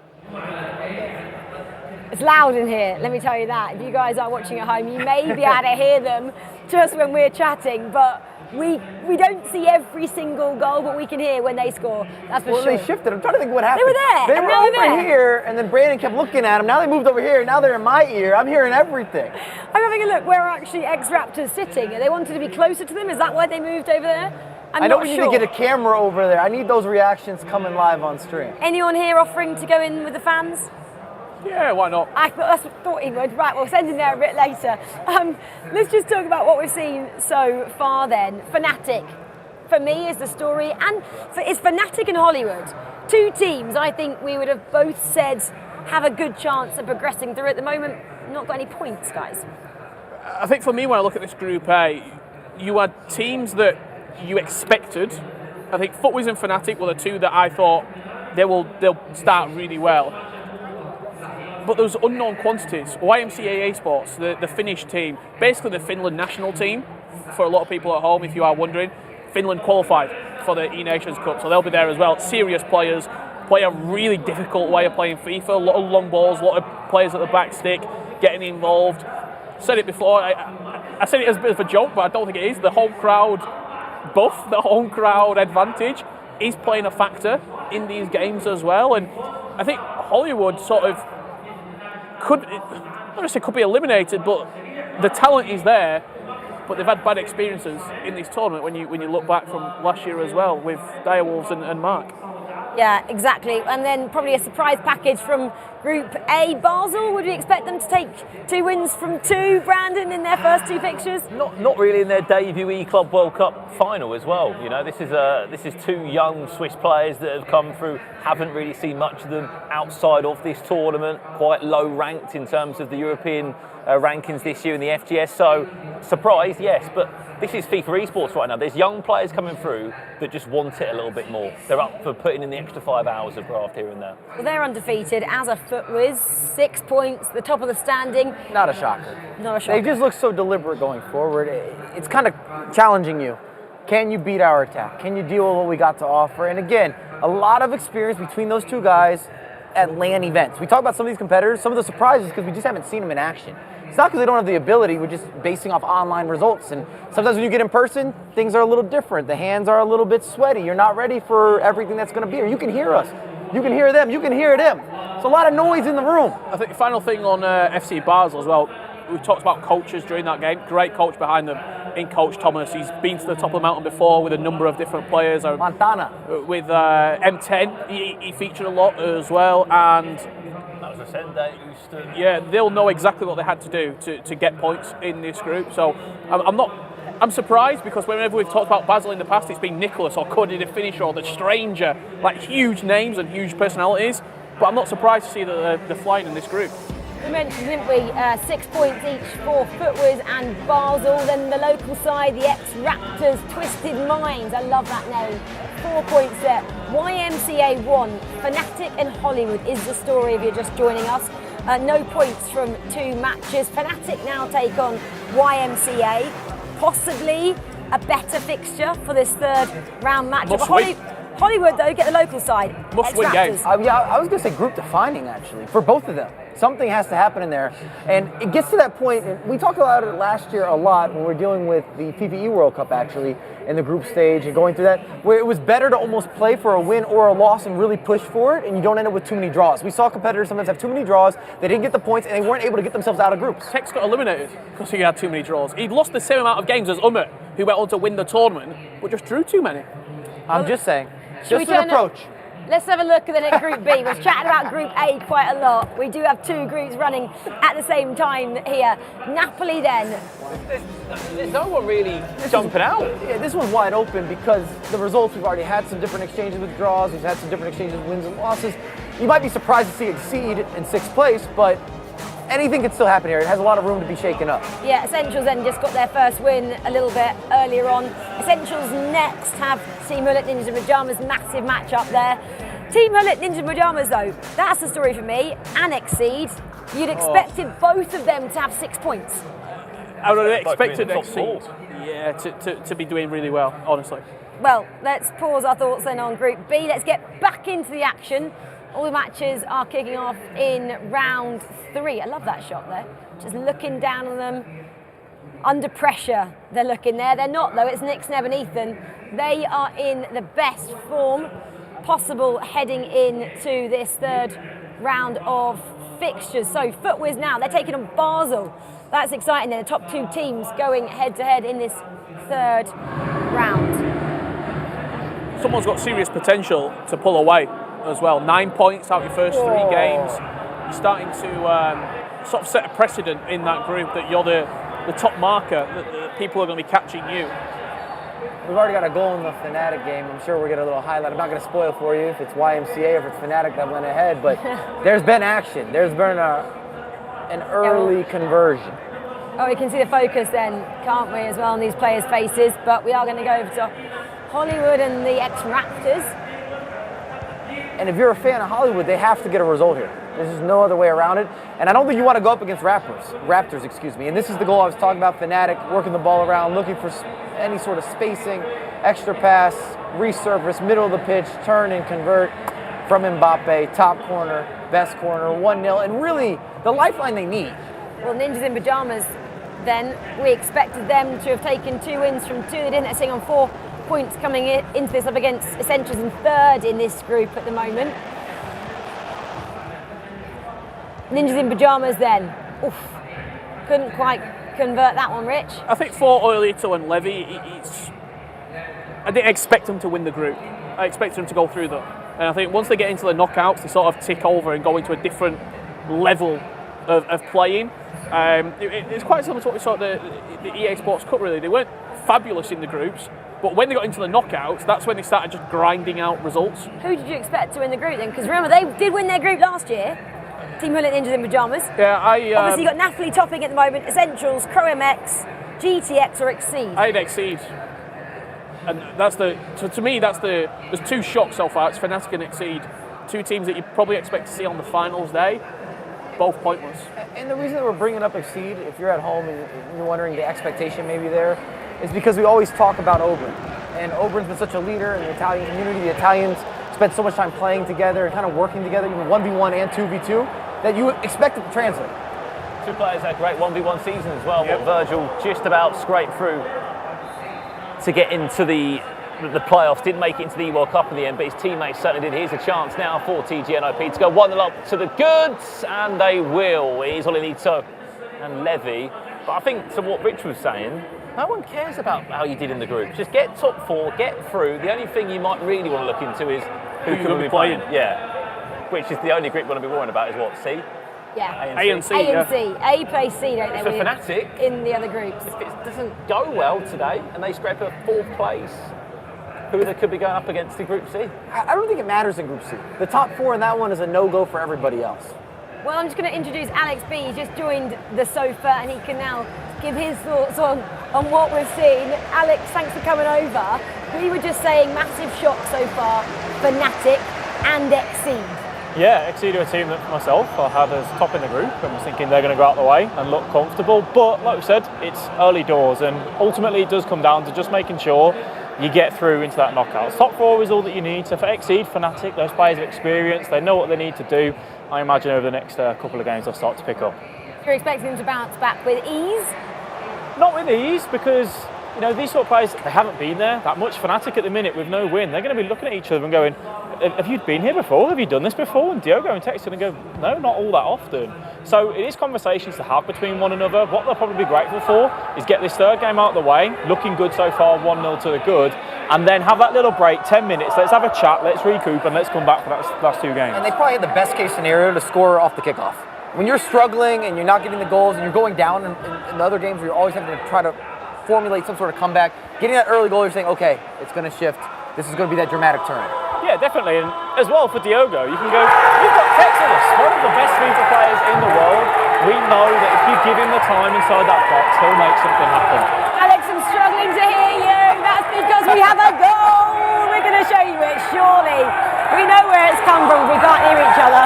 It is Team Hollywood taking on ex-Raptors. This is how it went in. I don't have a clue what you just said, Rachel, but there's been a goal. And of course, it's gone to Raptors. Pele, the scorer. The chant came out. They are absolutely flying, and if that result sticks, Hollywood's starting to get marooned at the bottom of the table. And Hollywood as well, with Mark and Negatron. Me and you were having conversations before, Richard, and we're saying these two very good FIFA players. Mark's qualified for every single event here over the next few weeks. Not one that I saw coming. You also, for Mark, you don't want to have a shocker here in the club because it could just seep in, couldn't it, to Nations and then the World Cup. You know, you want to perform, you don't have to win, but perform to a really decent level to give you that confidence. Yes, and no. Oh, let's hear this counter. I disagree. I think 2v2, the 8 Nations, yes, but the E-World Cup 2v2 and 1v1 FIFA is completely different kettles of fish. Like, if me and Brandon were playing and we got knocked out in the club, I'm blaming everything on him and I'm forgetting about it. You're getting knocked out for sure in the club. All going into the E-World Cup. This is me now. It's a solo adventure. Forgot about what happened before. Let's crack on. He's been having some mental coach at home. Not everybody thinks like Richard Buckley. It's like an RPG game now. We're on like some sort of journey together. Join me on my adventure. But it is tough, is what I'm saying, if you have a really bad competition in the first outing. Yeah, and there's not a lot of time to kind of recoup from that, but I wanted to get your opinion, Richard. Do you think for players that ask Richard's opinion, you'll just counter what you're saying. If you are only playing in the 2v2 tournament, so Mark is playing in all the tournaments that are here, 1v1 to finish it off, do you think players that only play in the 2v2 have got an advantage over someone that plays 1v1 and 2v2? Saudi roar because I think this will be the second goal. We need to get someone in there. So we heard it again. They're up on their feet. They're waving their hands around for this second goal. We're sending Rich in. It's group stage day one. What's it going to look like at the knockouts? That's the crowd. They're on the screen now. I want them to jump up. They don't do it. They don't know they're on the screen. We got to notify them. Send them a line. Oh. We're trying to G them up. No, they are not having any of it. We need a goal for their reaction. Trust me, it's great. Well, we're still in Group B then here with Pro MX and JDT. Oh, they're back in action. They got Chance. I want Chance. I don't think their team's even playing at the moment, but they are still chanting. It's great. Their team's at half-time and they're still loving it here in this arena. The locals are very much loving having their first ever FIFAe World Cup being played in their home city. I've got a question for you as well. Do you think we're seeing the shift now? We talk about like maybe it not being MS Desari as the face with this new success story, especially with, I think with Abu Maka, we have to talk about him as being a superstar and coming into that role.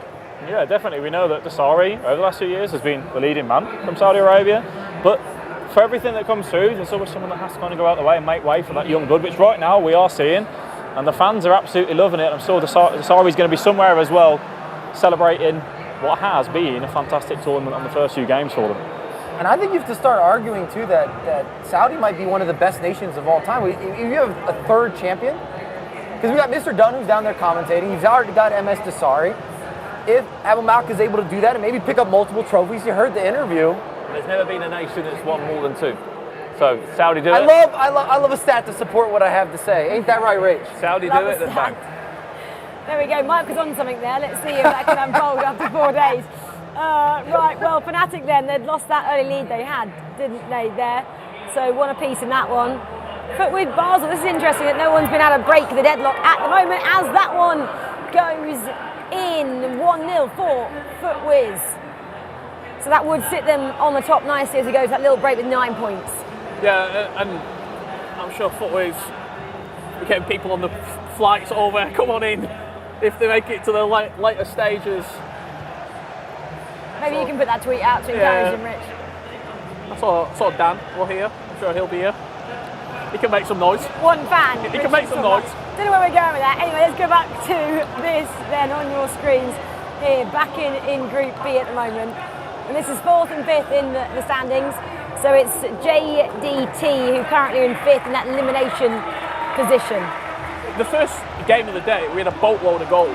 Now it seems as though we're starting to tense up a little bit. We've got a couple of 1-0s, got a few 0-0s.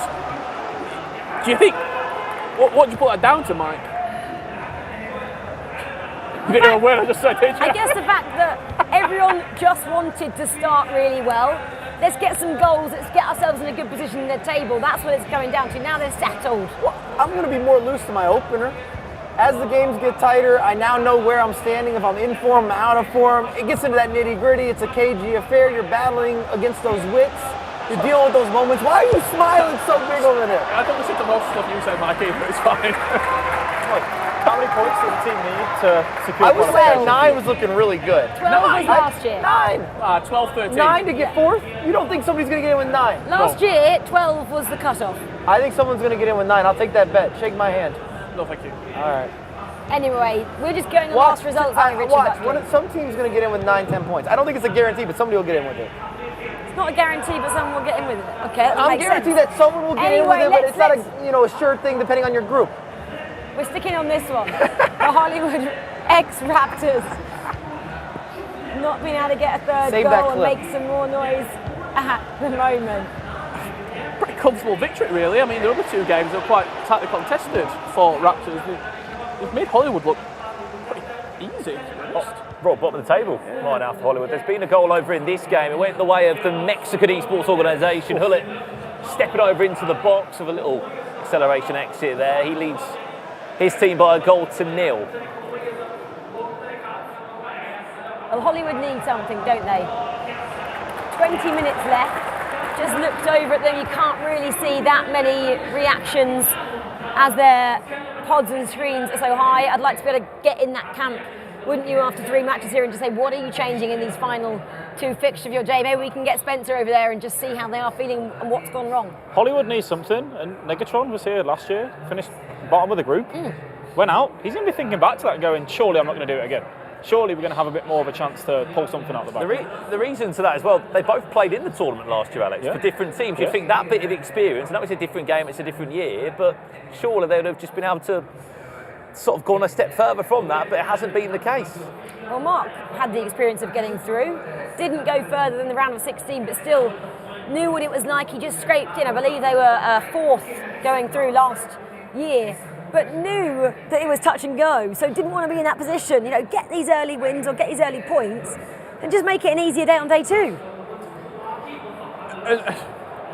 And I do think that when you look at this group, it's really starting to take shape at this point. FIFAe's front runner, as it currently stands, 9 points out of 9. You've got Raptors, who, if this continues, will be a no doubt in one of those 4. You've got 4 teams then play for 2 spots. Fnatic, if they get the ball rolling, have got probably one of the highest ceilings in FIFA esports, but at the moment, the ball's not rolling, it's pretty stationary. And YMCA esports will be looking at it and thinking, this is open. Fnatic can't afford to draw this game. There's only 25 minutes left, 15 minutes left. They can't afford a draw in this game. They need a result going into the break. As you were saying before, Mike, it's like, just go for it and take the risk of the loss. Draws, as you said, are just too costly throughout this group stage process. Well, I would say the same thing as well about Exceed and Napoli. We'll get to that in a moment, but I believe we have a goal to go to from this one. Yeah, Essentials Gaming getting that goal back against TG NIP after their 4-0 win for Levy and Olilito. Looks like they could be on their way to a 1-1 scoreline in this third round of matches. Well, and it was Exceed and Napoli. They drew that one, which was not great for Exceed. There was 1 point going into 4th round of fixtures. I'm just going to reiterate, watch team's going to go through 9 or 10 points. 9 or 10, are we going up? Just quick one, I know you're jumping out, you've got something to say. you crack on, Richard. 24 teams, Napoli and Exceed played in the exact same region to qualify. They both came out of the Italian region. It's so fortunate that you've played against this team all year long, and now you're playing them in the biggest tournament where it's just look at the draw, you've been drawn against each other. It's really unfortunate, it's got to be said. I'm going to disagree with your point about Fnatic and just make sure you go for the win. I'll take a draw at this point. If I was sat there coaching those players, I'd be saying, make sure we get that point over the line, pick up on something, and then let's start moving in after the break. You go all that way, they lose this game, that is not good going into those last 2 games. The issue is they still have to play FIFAe. And based on performance thus far, FIFAe looks way better. They do? On the day. I mean, or so far. I mean, things can change, things can shift, but you'd want to take your chance against YMCA. Yeah, of course you would, but when you're Fnatic right now, you've got to get top 4. That's the main aim. Big goal there for Pro MX, by the way, 2-0 up. This one, though, vital as we're approaching 90 minutes, and we're going to get 3 points for any of the teams. Fnatic needs something. Last chance. Last attack. Great tackle. No. They take another point then. That's all they take, a point into the 4th round. Hollywood looking for a point as well. Excuse me. I don't think they'll be getting one, unfortunately, for the Aussies. I saw Jamie were doing a watch-along late night in Australia. FIFAe's doing well, but for his compatriots, unfortunately, 0 points out of 9 after the first 3 games. Full time as well. FIFAe's perfect so far. Oh my, one way to rub salt into the wounds of Hollywood. What bottom else sit in this group?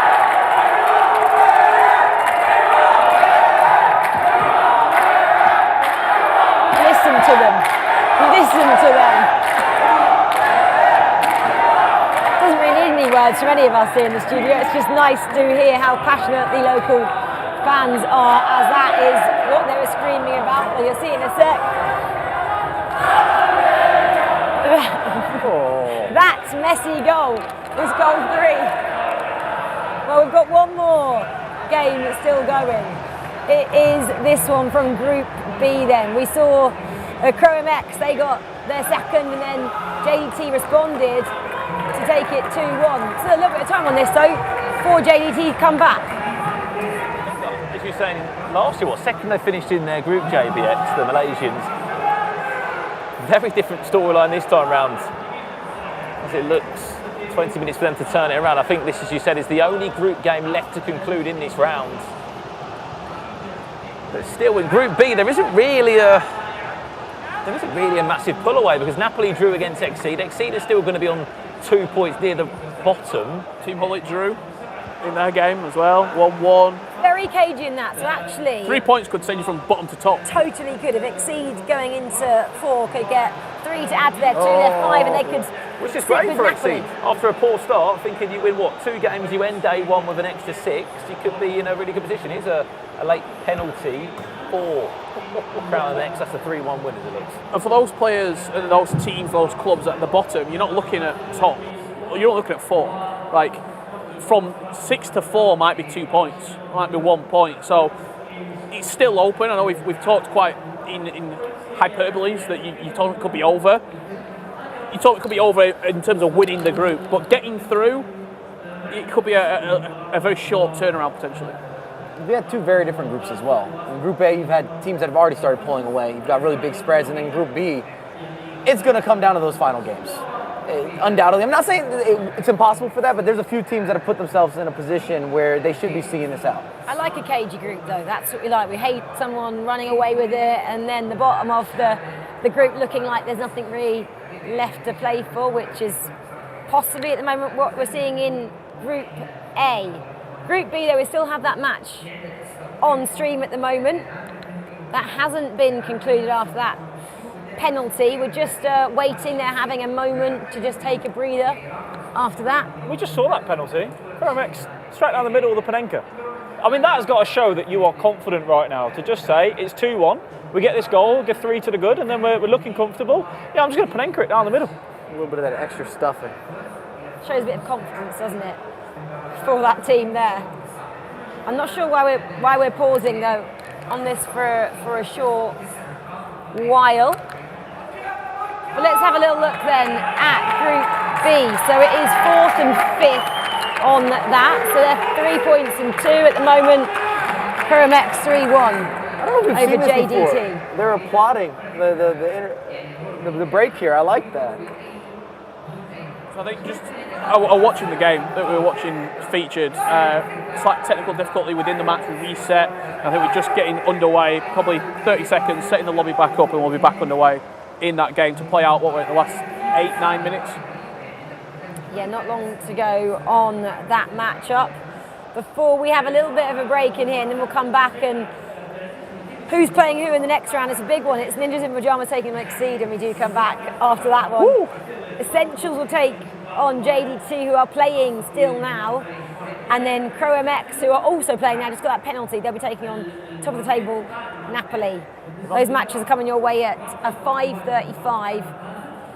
That's it must be time very soon for Footwiz Fnatic. Group A. Footwiz Fnatic must be coming up very soon. What, round 4, round 5 will have that one in the way that Footwiz are playing now. Do you know who they're taking? Footwiz and Fnatic is the next one there. So that's really exciting. The Brits are going to be in action in round 4. YMCA Hollywood, ex-Raptors, take on FC Basel, which is pretty exciting. I've got 1 more minute then until we hope that fixture is completed. While we have a little bit of a space to breathe, been chatting a little bit, haven't we, about who we're putting at the top of the roster. I'm going to enlighten everyone to Brandon's, just as we've got a pause. No one else's, just Brandon. I'm putting him on the spot. Brandon, Group A, where did you go? Footwiz. Yes! He looks like he knows what he's talking about. So far. Group B. Napoli. Napoli, you look like he does know what he's chatting about. I'm going to tease C&D, Riders and Atlanta Wave. That's who you went for. That's pretty good so far, Brandon. So good. Still another day, though. Still another day to go. But we're back in with this game. It's just teasing his. We'll talk about the rest of ours in a short while between these 2 fixtures. So, 15 minutes then left to play. the Malaysian squad, can they mount a comeback then? Again, they're a team that know each other really well. They've played a World Cup before, the same roster. Why is it maybe not slotting in this time, Brandon? Different play styles, maybe a lack of practice against multiple different regions. I think the one thing they do have as an advantage, which a lot of these teams do, Rachel, is look, I think a lot of them are national teammates, which just goes hand in hand, especially when you could be playing back-to-back tournaments, you're playing, you know, E-Nation series, you're playing E-Club series, just a lot of FIFA together, you're learning each other's play styles superbly well, but maybe here they've just not been able to sort of match up what they've been up against. Well, there we go, we've got a corner then for JDX here. Those three players we're talking about obviously need to play. A lot of the teams bring a third competitor, don't always get a chance to play. We actually saw, didn't we, the first ever substitution as an esports player last time in Copenhagen. It came from SC Schalke, if I'm not wrong. Just thought I was going to fall through. Yeah, Schalke and then I believe Denmark in the FIFA Nations Cup quarter-final, if memory serves correctly. Vergan got subbed out, Houston got subbed in. Unfortunately, just couldn't quite revitalise the squad, but I do like that. I think in between the legs, a little bit of movement, maybe even after the game as well, seeing that substitution coming in and changing things around. Some teams don't have them. I mean, unless Wes is not picking up the controller, he's not getting on the sticks anytime soon. So, Texan Diogo, Ethan and Nick Sneb. Hollywood don't have it either. Yeah, just two players. How would you feel about that, Alex? If you were the coach, if you're sat behind them, do you change it? If you've got that third player there? I think it's a conversation that we're obviously having throughout FIFA esports now in the 2v2 side, which players haven't had to deal with over the recent years. 2v2 being very new over the last year or two. It depends on how the players' mentality are. Pretty much everyone, Tex and Diogo right now, yes, they're not going to be happy with how they're playing and what they're doing on that pitch. But if there was a third player behind them, is Tex really going to go, I'm not playing that well, I'm not feeling it, yeah, go on, I'll step down, let someone else have a go? I don't think so. I think you have to back your ability. So for the coach, it's a big call to make. And if it goes wrong, it doesn't look good. I have a theory on this. Are you ready? I think it's highly beneficial if you could have maybe a super sub type of third player. So maybe someone who's just, for lack of a better word, we like using the word cracked in terms of how he goes forward. Has that crazy offensive capability, but defensively doesn't match that well. But he can give you a different look in the game. Or if you have two offensive players now, you can really shift the dynamic of that game. If they're all pushing forward, you need a comeback. Or if you had somebody that's really structured, that sees out a game. Now you have two structured guys and you're sitting deeper. You know how to see it out. Extra possession, we talk about Tuga and Doni. Those are two guys that are relatively structured, and that's why it works for them. So you think if you could have a team that could get a 3-1, 4-1 advantage, sub someone in who's a lot more defensively sound and just go with that? You'd have to practice for it, though. Hold that point, because Spencer is down there with a couple of interviews after these round 3 of fixtures. He's not actually this tall, guys. He's on a different step. I just want to put that out there right away. I'm here with the coach of JDT, GBX. We've spoken to teams that have been winning more, but we're actually going to speak to two teams that are yet to pick up a win so far. How's it gone for you so far? You had 2 draws, but then you just picked up your first loss. It hasn't been going so well, but then we remain focused. We still have the confidence. I think we just keep going. I think the chances will come. For people that don't know, it's a long acronym, JDT, GBX. What does it stand for? What does it mean? Yeah, JDT is Johor Darul Takzim. It's a football club in southern of Malaysia. And then GBX is the esport team, Games Born Esports. Yeah.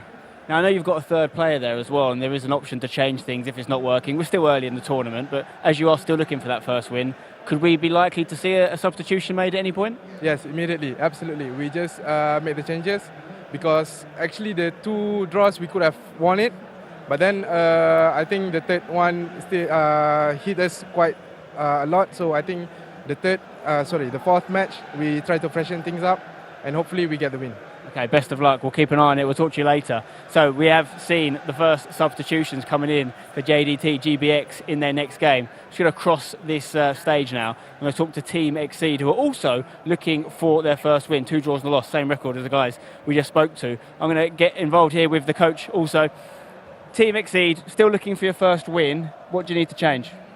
Unfortunately, in the first 3 games, we didn't play very well, but we can do so much better. Maybe with a formation change, but we need to be more fast in the attack. I understand that for one of our players is the first big event, so it's a little bit difficult. I am sure that in the next games they will be so much more confident and we can play better. You mentioned one of the players there, but obviously the other player is doing a fantastic season. Someone we've seen many times before, Oberon, of course, but he's qualified for all 3 events here over the next 3 weeks. How big is that to have someone that's had such a good season in your side? Yeah, after the last season with the 2 World Cup, he did better this year with 3-on-3. And we hope to do at least one big result for our team and also for our country, Italy. Brilliant stuff. Thank you very much for your time. Listen, it's far from panic stations, but we've just spoken to 2 teams who are yet to pick up a win. They've got a little bit of a break now, but when they come back, they really probably want to finish today's session with a win going into tomorrow. So we'll see if they can do that. Back to you guys. Yeah, thanks, Ben. Well, it's interesting that we're going to get a bit of a substitution then for the Malaysian side coming up next. We were chatting that up, really, I'm going to say, before we heard those interviews. And then Exceed. I want to talk about, we're seeing Alex for the first time, actually, but I'll talk to him. I'll ask him in this question. Alex, you were just saying that obviously just Virgil, relatively new player on the roster, up against his experienced player of Oberon. Is that hurting Oberon a little bit? Does he get frustrated the fact that he, as an individual player, would have expected much more from their first 3 games? No, Oberon's not the type of character to get frustrated with his teammate in that sense. Yes, he knows that for just Virgil, a big year for him so far on the competitive scene.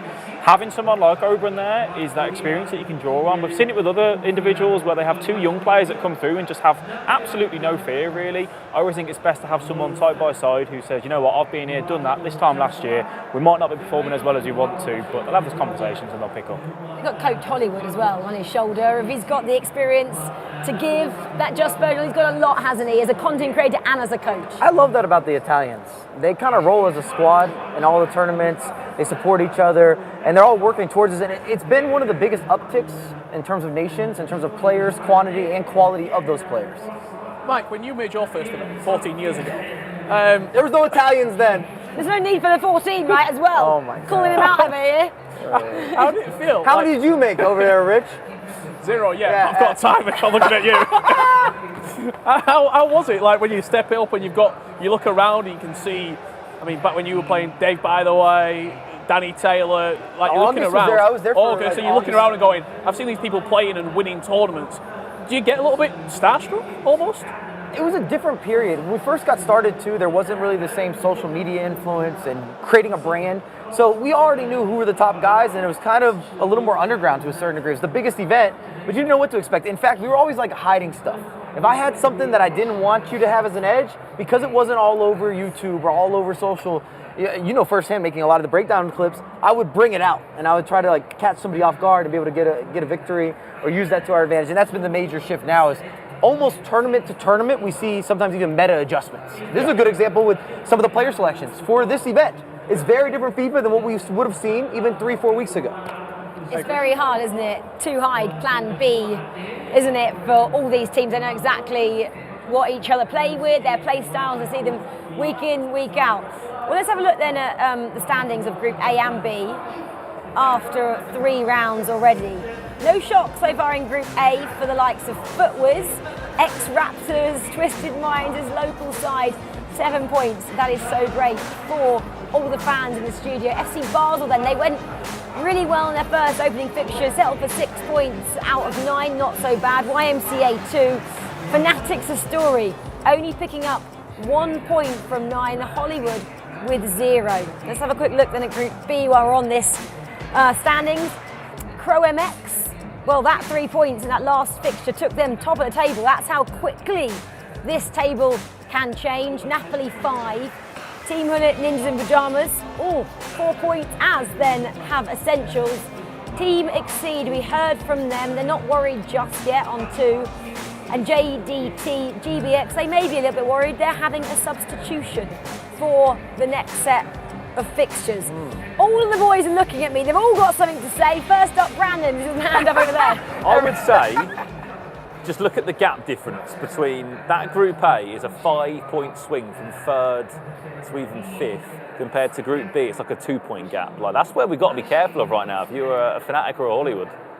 Getting too big a gap at the top, isn't it, for Fnatic and Hollywood. Group B is so much tighter, like we've already said. Alex, what were your thoughts on those two groups, as we're only in 3 rounds? I just wanted to say, Mike, as we were sat there looking at those groups, you said about 9 points. I said 9 or 10. I'd like to go 10 or 11. Do you want to up it a little bit now, 10 or 11. I still think somebody's going to inch through, and you're going to be like, I can't believe that went through. And maybe there's 2 guys that are tied at 10 or 11 points in the squeak through. Watch. Yeah. And saying that as well, though, you're saying about look at the top of that group. Remember, we just need 4th. Yes, for seeding, we want to have that best possible chance, but Fnatic, ultimately they want to top that group, but right now that isn't the situation. Just get 4th. Who are you supporting? He said, we want 4th. Who's we? I'm saying everybody. Everybody is all the I'm teams. You have to make sure you get 4th and then work on above. All the players want 4th, but we also want to see these goals from Raptors because they gave us the biggest cheers in the arena here. Love to see these going in. This game as well was their first game in the group, Rachel. They were 2-0 down in the tie, and that's when we first started hearing this crowd that we've got in person here at the FIFAe Finals. 2-0 down, then brought it back in the end to 2-2, then went 3-2 down, and then with 10 minutes left to play, find themselves an equaliser, and that is what just got them cooking. Well, that was their first point on the board, and then 2 wins back-to-back following that.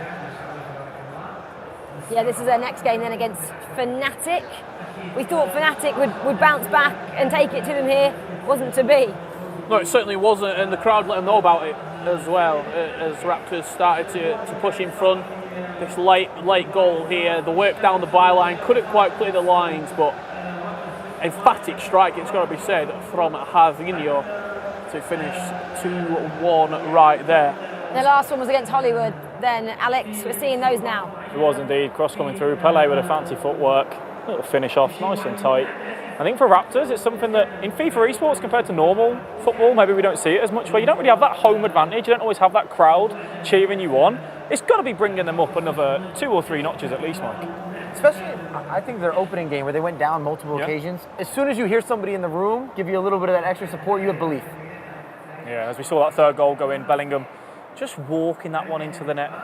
After the game was set and done, but still, just a little bit of the icing on the cake, really. Yeah? Trickling a little insult to the injury, or injury to insult. I don't remember how that saying goes, but there's a lot of ball rolls happening there, and he walks it home.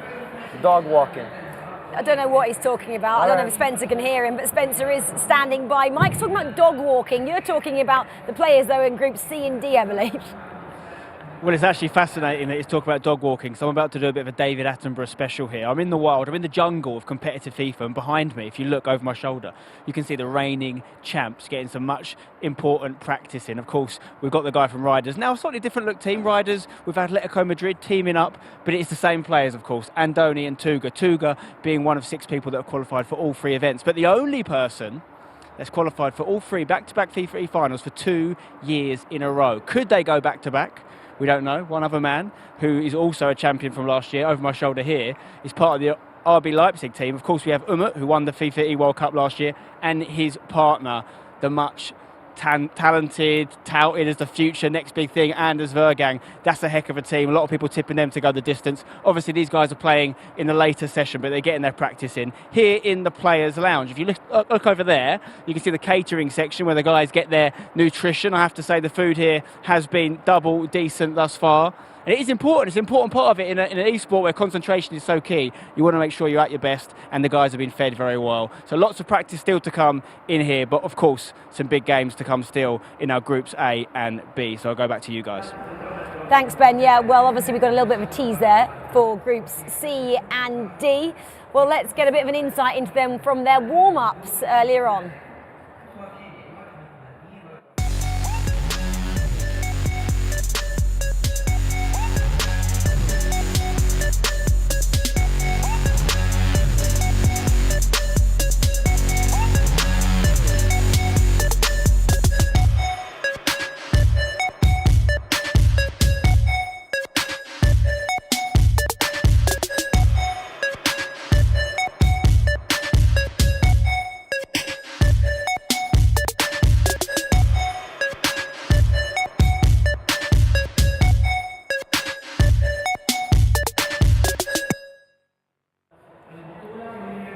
I don't know if that was warm-ups or rough and tumble there. Umit, what are you doing? Leave Anders alone. Don't injure him before we get started. Anyway, we were speaking about you guys getting in touch with us at home on Twitter, and if you want to get in touch with us, just use that hashtag FIFAe or Famia Game or even FECWC. Right, at Team Hullet, Game 3 of today ends in a 1-1 draw. They're just talking about how they're getting on, of course, from that camp. Yeah, if you have any questions, if you want to talk about Mike's trousers, for example, we'd love to hear your thoughts. You're a big fan, I know. I know, I am. I was about to say that. Anyway, Woody2905.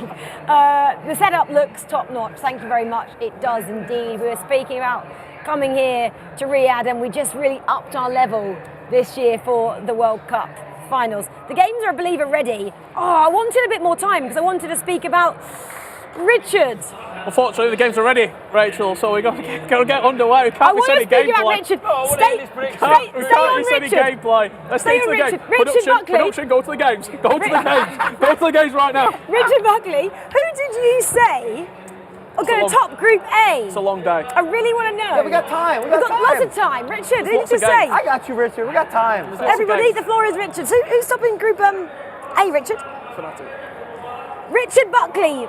Knows everything about FIFA. He's gone with Fnatic, who are currently 5th out of 6. Okay, we're not going to talk about him anymore. We're going to go to these games. Right, where are we going?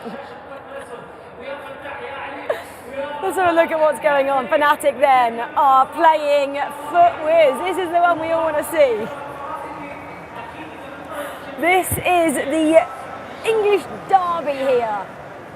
FUTWIZ, are they going to be nice to their compatriots and go, do you want a couple of points here? Alex is looking at me like I've said something completely trash. He's thinking no. Just definitely not. I think for both of these teams, the added rivalry, English team v English, obviously both of them wanting to pick up that victory, but it means even more for Fnatic right now, as they need to find a way to put points on the board. But there's one thing we know about Nixneb and Ethan. When they get going, they are one of the toughest teams to stop.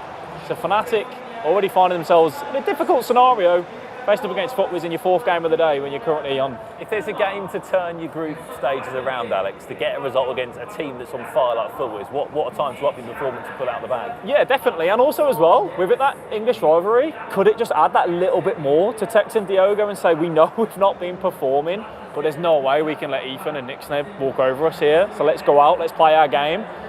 But really, it's getting to crunch time for Fnatic right now. If they lose this game as well, it's going to be a big ask for them tomorrow. I'm sure this is what you say there. Fnatic, they know these two so well. They don't want to lose to this team. They're the, in everyone's mind, they're the ones to watch in terms of the British esports. Tex is one of the poster boys of this event.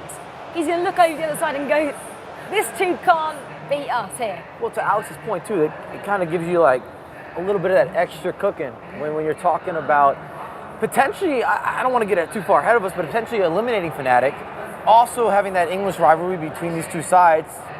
It's a little added bonus. I know they sort of like each other, but at the same time, you want to be the leaders in the community. And domestically, you kind of got to make that statement. And it's just bonus points if it happens on the international stage.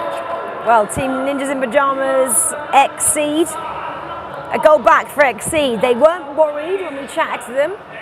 They're just going to keep grinding out these goals in these games to get some more points on the board. Actually, you've got to say that game there and the one with that all-English game are the two biggest ones of this round, especially for Exceed. 1 point on the board so far against 2 points on the board through against TGNIP. You win that game, suddenly it's flipped. You're on 5 and TGNIP are on 4. So what a start it is for the Italians there. Over to this game, YMCA Esports against Hollywood, currently bottom of the table on 0 points.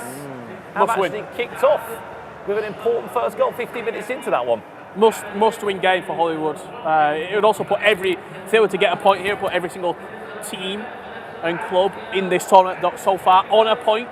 We don't want to see anyone get 0 over the course of the 2 days, but that is an equaliser, and who else would it be? My man. But Petter. Check. No one does it better than Petter. He was waiting to use that, wasn't he? I could That's written down on his notes. He actually read that off. I pulled my phone out just for that one. Well, Fnatic and FUTWIZ, a stalemate as the clock approaches the 25-minute mark. Going on about Petr Cech there, Richard. As a striker on FIFA, he just gives you so much. He's got the ability to play flows over the top through balls. He's brilliant in the air, 6'4", 5-star skill moves. One of my personal favourites recently on FIFA. I love him. I was talking about it before you came out here, that he just put in work for me over the weekend league. He reminds me of a better version of Haaland as a comparison player. Long legs, kind of unique movements, unorthodox. Well, essentials then. Getting the opening goal in the match-up against the team we're talking about from Malaysia. Home team taking on FC Basel here in Group A.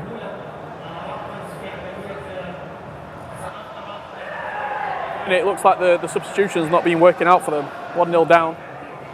That was for the other team, of course, while we're staying on Raptors and Basel. We've got no fans in the audience helping them along. Maybe they should start cheering, and it might give the local side a bit of an edge here. Do seem to just be trying to work it out from the back here, make a charge down this right-hand side. I think this is a good indication as well of where we can expect them to be. FC Basel have been very good so far in this tournament. It's a good indication of what we can expect from them as Napoli Esports look to turn their table around. It's big for them because that's first against second in Group B there. Another chance to pull away with an extra couple of points. You spoke about the Saudi crowd. About Napoli though, Brandon, that both those players, Luca and Danny, they just have no fear whatsoever. They've took down Monza, replied Totem this year, Exceed throughout the qualifying stages. They just play with absolute freedom. Both of them are just so happy to say, we'll go out. They were celebrating, giving everything, the little stir of the pot, you name it. And two players, Alex, as well, that 1v1, I didn't see much of them. Very much low down in those European rankings, but as a force together in a 2v2, you just list off some of their results they've had. Got to keep an eye on them. And that is where having one tournament to look forward to, that, you know, this is the tournament that I'm going to be playing in. I can practice 2v2 for the last 7 months and get really good at 2v2, because the 1v1, I'm not in the rankings, I've not made the playoffs, I've not made the play-ins. You put all your attention into one tournament. Yeah, peaking at the right time for the event they want to succeed in. And the Raptors are looking pretty chilled out. Let's go back to Fnatic as we approach half-time. We can hear the Saudis. They are loving it in here. Fnatic not loving this tournament as much. Like they'll be able to get anything. Fnatic though trying to get the last kick of this half. No, thought it was kick it out. Right, that is 45 minutes on the clock. Look, here we go. Let's just watch this for a moment. Diogo just looking behind at Wes. He was looking like he was asking Wes, what are we doing? What shall we do? It's relatively simple. They've been a little stale on the attack. I mean, they've had a couple errors on the defensive side, and they haven't been able to really rebuttal. Usually we talk about tactics, even Diogo as well, being pretty technical players. And we're not seeing some of that innovation in the final third. That ingenuity is missing. I really thought you were going to go there and say it's relatively simple. They need to score goals. That's what I was hoping for. Never mind. I had to add in some more words as if I had the dictionary in front of me. Just for Richard. Just for Rich. Rich dropped it a hyperbole today, and I was like, I know that he doesn't know what that means. Of course I do. Do you know what the groups are all about, Mike? It's all about the permutations. Not the permutations. Don't bring out the permutations. We'll have to wait and see round 10. He learned that word for FIFA esports, if you didn't know that. Three or 4 years ago, permutations came out and it's never left us since. Guys, it's a long 12 days. We've got to be friends at the end of this. So this is how I talk to my friends. Maybe we could all come in with a new word each day. Let's do that. I do have a dictionary app on my phone to learn new words. CSthesaurus.com pulled up. I see it.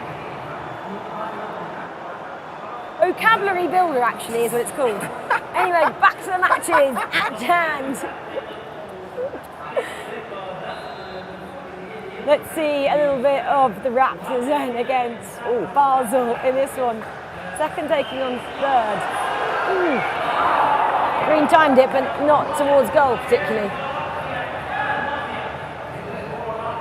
Been a couple of goals in the other games as well. Hopefully we can check in with Hollywood against YMCA. That one's massive for Hollywood, as we said. They're on 0 points as it stands so far in their group outing here in Group A. Let's check in with that game now, potentially. Here's the goal they scored just after the restart in the second half. This is the duel of Anders up and Mark 11. You can see the build-up play now nicely. Finding the Thierry Henry. Klosterman was once a centre-back, now a little bit further forward than that. Very quick build-up. And with Arnine finishing it. Goal to give the Aussies that all-important confidence boost lead. I was just looking at Fnatic's team there. Hugo Lloris in centre-mid. Olivier Giroud's a centre-back. I mean, the Shapeshifters promo's just completely mixed these squads up, hasn't it, Al? Just swapped it and said, should we go for a little five-a-side? And Lloris going, yeah, I fancy going centre-mid, guys. But those items have just come through so well. They're having Giroud at the back. He's good in the air. He's got the pace. He can pass it as well. Chemistry as well. Milinkovic-Savic, though, that's one which I've been saying about. 6'8" for me. That is a player that so many people have been using. He's great in the air. And even seeing Petr Cech up front, as we mentioned. I don't think we really spoke about how big a goal that was for Hollywood as much as that. That could actually see them go into fourth. Their first win of the tournament. They're sitting actually on 0 points. This looks like they might take 3 from it. Just confidence as well. It gives you something that we're here to play. We can actually deal with these players in front of us. We can actually start to express ourselves a little bit. I mean, Michael Evan, especially at the playoffs, remarkable talent in his stunts. Like, some of the stuff that he does on the pitch is up there with when you talk about Nixner, neat, Tex in that just brilliance inside the box. We've not seen it yet. So I think if he can, almost bottom of the table, lets the shackles off a little bit, they can have a little bit more freedom to just go, we just need to score, we need to win, we need to just go and play. I think that will help them. I always say the Australian teams, they're a little bit disadvantaged in the fact that the time difference is so vast when they don't really get to play the Europeans as much as they possibly would like coming into this. We've seen before, haven't we? A couple of the Australians, they actually travel a couple of weeks before tournaments to be on the right time zone to get those practices in, as we see actually that matchup go 2-2 as we're talking about Hollywood and YMCA. Yeah, I'm not too sure with Mark. He obviously came off the playoffs and then he knew that he had 3 tournaments coming up only 10 days later. He might not have gone home. They both have nonchalant attitudes too. If you remember when we were heading into playoffs, we talked to Mike, we talked to Mark before everything got underway, and they both seemed real chill about everything, and they went out and performed 2 for 2, looking good for the Australians. And as a nation, sometimes there's some question marks for the Aussies. Are they going to travel well? Because of the disconnect of how far away everything's happening, you see them on stream, but you don't know if they're getting the reps that are needed. British esports teams there, Fnatic and Footwiz. Big goal for Fnatic. Huge goal. Look at it. Sliding in. Just a delicate finish, it's got to be said, over the top of the goalkeeper. Took him out of the equation. And a man that is in every scene. Kylian Mbappe. 1-2 exchange. Still a little love touch. What do we say though? Win this game. Complete shift of mentality for Fnatic that are desperate for any points they can get in this Group A. Well, and their next game would be versus Hollywood as well, who's been struggling today. You heard all that noise? Mm-hmm. We had a red card in the Raptors game. Okay. That's why they were screaming and shouting. You heard it, we didn't see it. We'll try and bring you. I think they pulled out cards. I saw cards appear in the crowd. Love that. Cards in the crowd. Well, this is the game that is still going at the moment. Napoli taking on Croamex here in Group B. There was a goal as well, Rachel, where we mentioned that GBX, they made that substitution, changed out one of their players. They're 2-1 to the good right now. So that substitution, so far, looking good. This is your red card then, from the Raptors game. They're showing you the red card on the screen there, which was great, so you get a bit of clarification on that. Look, it was Camavinga, the youngster that got sent off there for Raptors, but still in a comfortable position so far. Just over 50 minutes left to be played. If FC Basel, they look to make the most of that extra man advantage. So Mike, if you're Raptors right now, you've been doing good so far throughout this tournament. You're down to 10 men, 15 minutes remaining. You just say, yeah, we're going to put all of our numbers behind the ball and take this draw? Unless there's some space that opens up, you get a good counter-attack. I'm good with that. I like that approach. I'm not mad at it whatsoever. You got the hometown crowd here. Things have been flowing for you. You don't have that much time to see out. It'd be a different story if it was 20 minutes in. If you're in a 5-4-1, where do you lose that man? Do you take a striker out or do you lose one of the wingers? If you're trying to see it out, I think you can play more of a 4-4-1, if that makes sense, and try to have an overlapping run coming in late. especially since we see the value of a lot of the midfielders with Ruud Gullit or a Jude Bellingham or someone in the midfield making those triggered runs, the manually triggered runs, score a lot of goals, or they're doing a lot of the knockdowns. Speaking of, come on, man! Come on! I spoke to you before this and said crosses, Petit, Savic, Cech, Neuer, whoever it is, get that ball in the box, look for the knockdown. That's exactly what they did. Petit ran from the halfway line. And we were just saying, let's just go with, let's see it out. No, we'll go for the win. 10 men can't even quieten that team. Does not matter. Does not matter. They've got the 11th man. This is important here. We've got calls coming in from FUTWIZ. They don't like what they're seeing here. The other English team showing them how it's done. They haven't been able to show them how it's done all day. And Fnatic are one up. I also wonder if maybe FUTWIZ put Fnatic on a bit of a different pedestal. These are the big names. If you really want to come out of everything that's happening in England right now, you still got to go through Tex. And if you talk to pros, he's still regarded for many as the best player in the world. They are, but then FUTWIZ throughout the Masters Cup as well this year, they beat teams like Team Hullet, XL. They know what they're dealing with week in and week out. They obviously respect Fnatic, they know what Tix and Diogo are capable of, but they would just be saying we can go out there and do our bit. Right now though, Fnatic are finding something. This result as well, Raptors twisting, going top of the table right now. I was thinking, I was doing the maths. On the pitch, they're going to stop Basel gaining points. Fnatic are then going to shake up the table to stop FUTWIZ continuing their unbeaten streak. 7 minutes away from that happening. We're staying on this then just to see out this game. Can they get this big 3 points for Raptors? Would take them up to the top, wouldn't it? And give them 10 points out of 4 games. They're almost at Mike's 9, 10, 11, aren't they? That one that just seems to change with every match that we play. Anyway, right, 86 minutes here. These Raptors on the attack. Oh, I know. They love it, don't they, when someone makes a tackle against them. For Raptors, we knew the talent was there. We knew the people would be supporting it. It was just all about, can they do it? Can they perform? Like, that was the biggest question. And that's why probably a fair few people around the world didn't even potentially predict them going through this group. But it's all coming together at this moment for them. It's also that kind of, we never look into it that much, but lack of travel. They haven't had to get on a plane anywhere. They could, we don't know. I'd like Spencer to ask them. They might even be staying in their own homes here and just travelling in, keeping everything the same, comfortable, exactly how they like it. They're used to the hot weather. Some of our guys might be going outside and getting sapped by the 40+ degree temperatures we get. We just don't know. You say that, Rachel, but I saw Stingray rock up in a hoodie with his hood up as well. So these players, some of them are just saying we're getting in the zone regardless of that heat. Getting bothered by the heat and they're wearing a hoodie with the hood up coming into the studio. You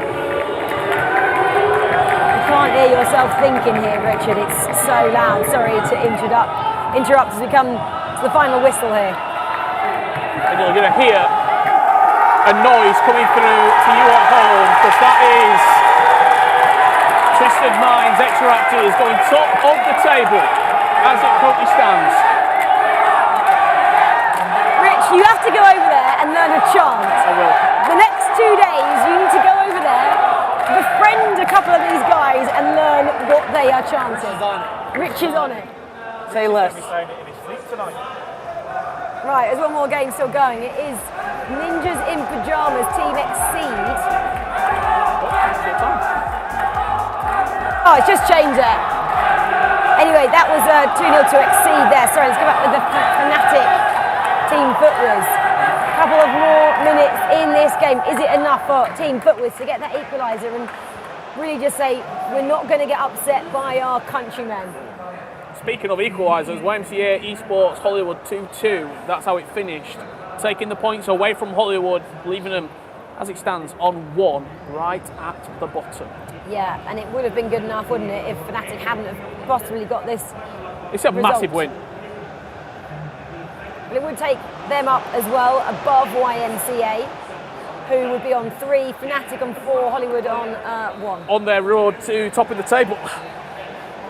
Richard Buckley needs him to be top, just to keep his street cred in FIFA Esports. Who have I got? I don't even know. We'll find out after this little bit. We'll have a little look at the next person on the list. Fnatic then 3 points. You better not have Fnatic with all the trouble and stuff you threw his way, the shade that you threw I know towards better. him. Okay. I know better, Mike Nobel. Don't have Or them. Rachel could just change it. Thank you very much. There's Mike Nobel here trying to throw shade on me. I've got the hallowed cue card here with all our predictions on it. I literally cannot hear myself think. These guys are so loud. Well, one more round of fixtures to come. Spen is down there with the Hollywood team. Thank you, Rachel. Yes, I am in Hollywood Boulevard itself. I wanted to wait till I come to speak to these boys because you had a tough start, didn't you, with the 3 losses, but you've got your first point on the board. The Getatron, you've got that draw. Where do you go from here? Like, what's the target? I think next game is a must-win for us. We did start slow, yes, but I feel like the game's at hand, so we can just play our game and then see if we can get the result. Plenty of time left, obviously. Mark, I've got to talk to you about your season in general because you're one of only 6 players that has qualified for all 3 back-to-back events over the next few weeks. You've got to be delighted with your form in general. Yeah, I'm glad I've done that this whole year. I'm just happy to be here. I do obviously want to win everything, but I'm happy to be here and we're going to try win this tournament hopefully and recover from this poor start. You guys are actually one of the closest teams situated in the arena here to the Saudi fan base, and they have been loud, haven't they? Obviously not cheering for you guys, there's only one team they're cheering for, but has that affected you in any way? Nah, it's pretty cool to be fair. Like it's be sick to have a crowd like that. Like it makes you want to win more, so they can like calm down a little bit. That's what I'll play for, really. Yeah, you want to keep them quiet. Well, listen, it's great to see smiles on your faces. There's plenty of time left. Get that first win. See where you end up. That's the Hollywood boys. And if I can, I was going to quickly pop into the Raptors booth, although some of them have moved on. We'll have a chat with the coach there if we can. Guys, it's going so well, isn't it? It's been fantastic. You've got to be delighted. We are very happy. We are so excited. We are happy that we are making our fans happy as well. So being at the top of the group is the ultimate goal to qualify, and being here among the best teams in the world feels amazing. Yeah, top of the group's really impressive, especially considering that red card in the last game when you were level. You went and took the lead with a man down. Do you really feel like, I mean, Mike made a great comment. He said that you've got the 11th man or the 12th man with the supporters. Do you feel like it's making a difference? It does make a difference. The boys are doing their best. When we were man down, it felt like we're going to lose the game, but we tried not to concede. We had one chance, we took it, and this is how these matches are played. And going into that game, the 2 teams really standing out from your group were yourselves and FUTWIZ. FUTWIZ have just lost the game. Fnatic have picked up their first win against them. That's one of the reasons you're top of the group now. You've still got to play them, though. Gives you confidence knowing that they've lost and you haven't. It does make us confident. We want to thank Fnatic, though. Being at the top of the group, as I said, among the best of the best. It just feels amazing. It gives us confidence to continue. We want to end first day at the top of the group, and hopefully tomorrow we'll continue the same performance. It's been unreal. Keep up the good work. Listen, how many times have we seen in competitive FIFA teams come out the blocks with an unbelievable start on day one? It not necessarily continue. We know those fans are here to stay, especially if they keep winning like this, but it'd be great to see Raptors make a deep run into the tournament, and I think they just might. Back to you guys. Yeah, I mean, that would be great, Spen. I want them to continue, like you said, for the fans, definitely behind them, and I hope they come back in day 2 as well. Raptors at the moment, top of the table with 10. Like they mentioned, they're taking on Fnatic in their final game. They know, though, they said how good Fnatic are, so they're not resting on their laurels there. But Fnatic, they came back, they've got 3 points. Do you think we've triggered that confidence, that run, Alex, from them now? Yeah, definitely. I think for Fnatic, they know that they've got 3 points on the board now. They weren't looking good in the first few games. It's a massive win over FUTWIZ as well. I think we wouldn't be surprised. Richard said they might finish top of the group. Okay, maybe not that, but I think they'll start to kick on and possibly pick up another victory. Yeah, I mean, Spen just said there, we've seen teams have a really good day 1 and maybe falter a little bit on day 2. 10 points though, Mike. Can we see them falter that much not to go through? I think you guys are really sticking on. I didn't say that there's like a guarantee you're going to qualify. I said somebody will get in with the 10. I was talking about what Spencer said. Oh, I thought you were backtracking. No, I was talking about what Spencer said. The fact that you're already in the double-digit range is an incredible day 1. And just to the point that you guys kind of were teasing, and I don't think Olito will like this, but we saw 2 days and the difference it can make, where he had almost a perfect day 1 and a horrific day 2 and wasn't able to qualify via having that bad day 2. So it can happen. Competition can be cruel, but I'm here for the ups, the downs, the in-betweens. Yeah, carrying on from what I was speaking to about Mike there, the fact that they just said, or Spen said, if you have a great first day, you might not necessarily go on the second day. Home team, home advantage, home crowd. Surely that's enough to trigger them a run through to the round of 16, boys. Yeah, I mean, look, I think what we've got here in Saudi Arabia right now is something that they've never had before. They're absolutely just loving having a home team, getting this extra 5-10% on the virtual pitch, and it's working so far. But to that point, I think we are going to see that. You know, FUTWIZ have lost their first game, but they've still got decent points on the board. So they have to go and win this next game, pick up 12 points at the end of day one. And say tomorrow they come in and they draw a couple of games, they might lose one. It just goes to show one really good day guarantees you top four. Yeah, exactly. Well, YMCA, they were sitting in 4th and they got that draw against Hollywood, so are now sitting in 5th. They have to get a big result in this 5th match. Spen, you're with them right now, aren't you? I am indeed here with the guys from YMCA. That first game you played up against the obviously the Saudi Arabian team here, it looked at the time like a negative result because you were in the lead, but seeing their form since then, actually picking up a draw against them is pretty impressive, isn't it? Yeah, they are playing very well, but we kind of knew it already that they would be good. Not to underestimate them. We could have scored the first 3 goals there, so if we would have scored the third one, we probably would have won it. So of course it's frustrating to get a draw there, but otherwise I'm quite happy. In the other games since then, you've obviously picked up a few more draws as well as one loss. Still looking for that first win. What can you do to turn these draws into wins?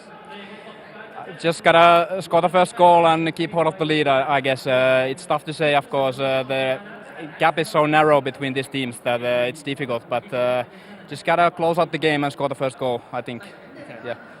Thank you very much. Plenty of time, obviously, for them to get that first win, and maybe then it'll be a bit more fun to play at the YMCA. Back to you guys. Oh, lol, Spen, I love that. And it's going to be exciting now, isn't it? In the 5th round. My matchup, FUTWIZ taking on Raptors in Group A. That's a pretty exciting one there. That is now Raptors sitting top, FUTWIZ sitting second. Then Group B, Napoli is topping it with Pro MX in second. And the 5th and final fixtures there, Team Exceed, they're against Pro MX. That's a big one there. Ninjas in Pyjamas, for me, are the ones that need a little bit of a result to have a good end to the first day here. They're taking on JDT, and then Napoli are taking on that North American side, Essentials Gaming, Mike. Yeah, a little healthy nudge for TGNIP. That maybe is a polite way of saying a shove, but it would definitely be a little more positive energy to build into day number 2. Well, they're sitting in 5th, so they need to find something. We expected them to top it. It's going to read out who I had. A lot of us had Team Ninjas in Pyjamas. Me and Spen, I should say, had Team Ninjas in Pyjamas to go through. A lot of us had Exceed as well. Not a great day for those 2 teams sitting in 4th and 5th at the moment. Right, 5th and final set of fixtures then on day 1 for teams A and B. Is anything going to happen? Probably more likely in Group B than it is in Group A. We'll give you as soon as we can. There's been some sort of goal over in the Basel game against YMCA Esports. We'll give you the latest on that one. Team FUTWIZ against Raptors is our main game here. As we said, 6 games taking place. It's our last round of action in Group A and Group B. Keep in mind, we go to Group C and D not long after this one. Get RB Leipzig in action, Man City, so many more teams and so many stories still to unfold here in day 1. Yeah, lots of FIFA to be played still here at the Gamers 8 here in Riyadh. Talking of being in this capital of Saudi, the Raptors team, the home heroes. Whoa! Heroes delivering for the crowd. And they have to capitalize on this. This level of momentum, the energy in the room, you hear it. You feel it. It's a different ambiance. It's for the entire tournament tonight. Even the team Hollywood, they said this is what we want to hear. Even though they're not cheering for them, it still gives everyone that bit of energy. It just completely changes the event. It changes the atmosphere you're playing in because you want to upset them if you're playing against them as well. It goes hand in hand. I think for Raptors right now as well, they're not just playing one-dimensional FIFA. They've got the ability to do everything from what we're seeing so far. FUTWIZ nearly coming straight back. They cross it, they go over the top, they go for long-range finesses, power shots, absolutely everything. And you can see why their plan is just working a treat. It is working a treat. We're going to stick on this game for a short while as well. His foot was in with his corner. We've suddenly stopped talking about this British team, haven't we? We thought was going to top the table.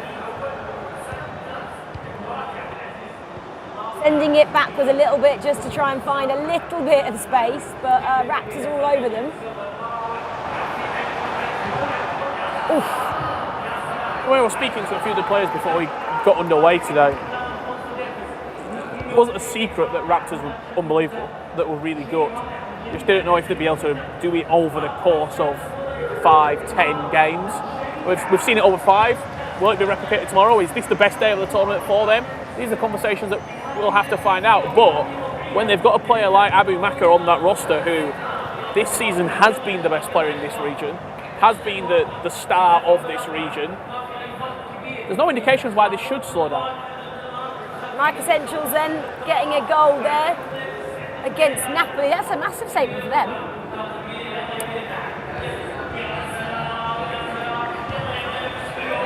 Well, the North American outfit then going 1 goal up against Team Napoli, who are topping that table. They can't do wrong at the moment. Everything is going their way. If you didn't know, that's a second. Sometimes people talk about being in this great flow state, don't you, as a sports star or an e-sports star, and that's what's happening for this team at the moment. Anyway, let's go back to Basel YMCA. It's sub-performance from FC Basel. Beautiful build up there as well with the extra passes. You see the triangles, they're picking them out. Make it 2. Never going to miss in those types of situations and circumstances. And I was just going to say, you got to take your points when you can get them. FIFA can be so harsh, and you're never guaranteed with getting those small bounces, the little margins that you need to have success at competitive events. So the fact that both Basel and Raptors, of course, have been able to add those goals, gather those points, it's going to put so much more pressure on everyone else in those groups. Why, though, has Footwiz kind of a little bit unstuck in these last 2 matches? I think dropping points in the previous game, they looked unstoppable, and they also look different. They're not going forward the same way. We talk so much about, can anybody stop them from scoring? Well, what happened was Tex and Diogo did that. And then I don't think anybody's touching Raptors right now. I'm just going to throw that out there. They're winning with red cards, Rachel.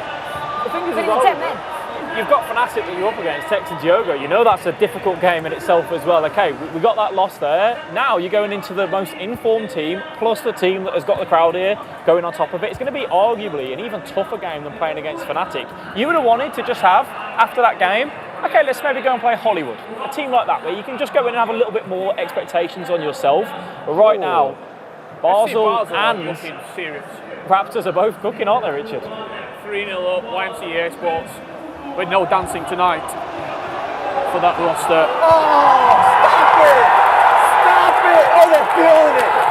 I'm feeling it. You're feeling it. They're feeling it. Everyone in here's feeling it. My goodness. That was disgusting. That was filthy. That was foul.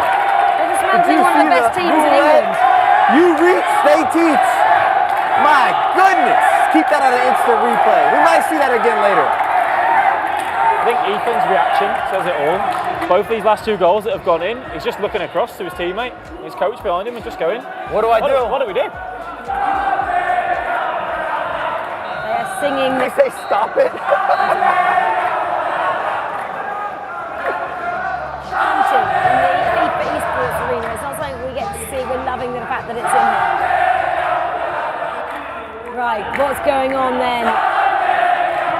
Around here, Napoli Essentials 1-1. Hollywood Fnatic halftime 0-0.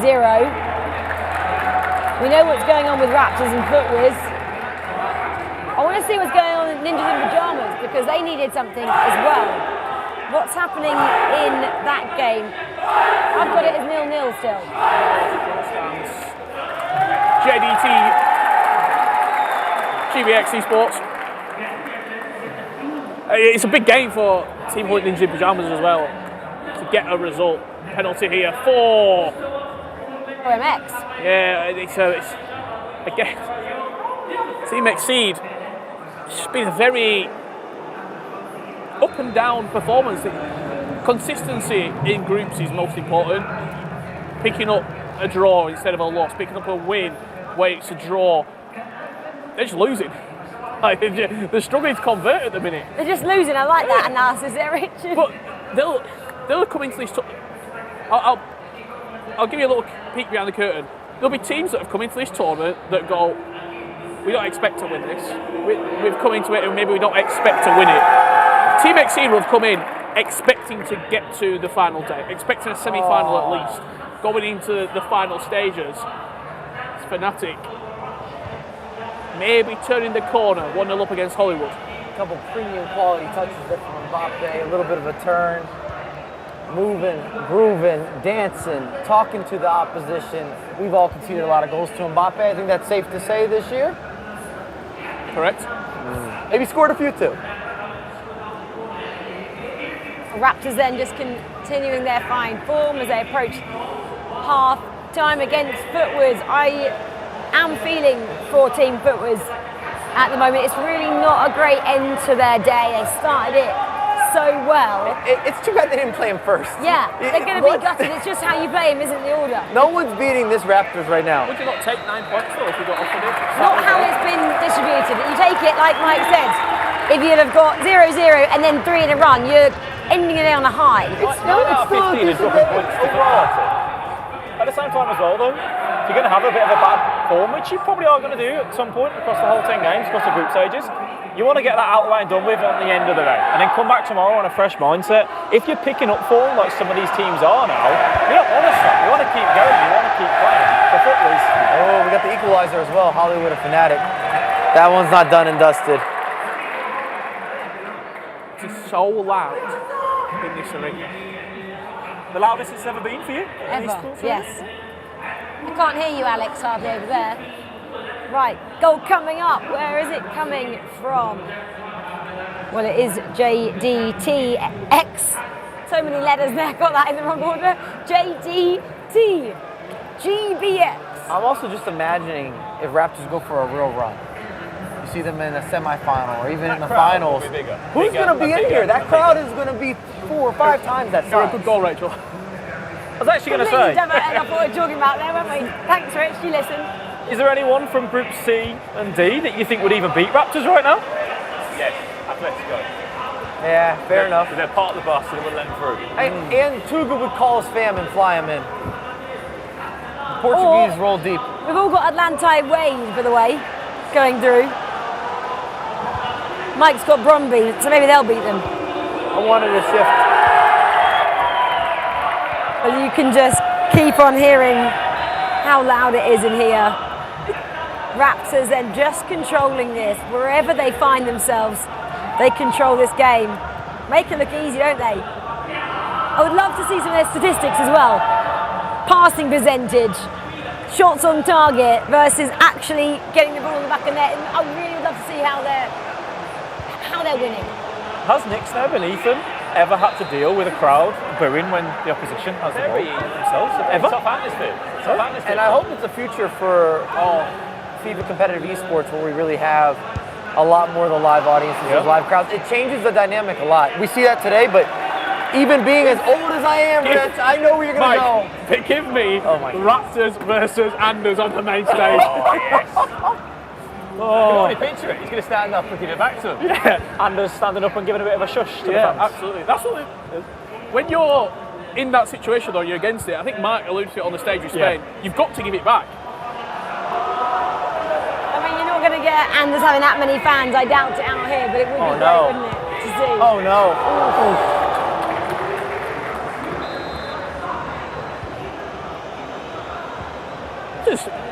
It's quite shocking.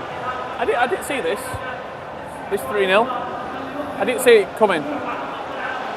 The nil part especially, I thought Footwards would have scored. I could see maybe a 4-2 or a 4-3, but Raptors are looking like a real serious prospect here. It looks seasoned. Well, Hollywood and Fnatic still 1-1. They're in a pause. Stop it! Oh my goodness. They're holding on by the thread. Massive 3 points. 1-0 lead there.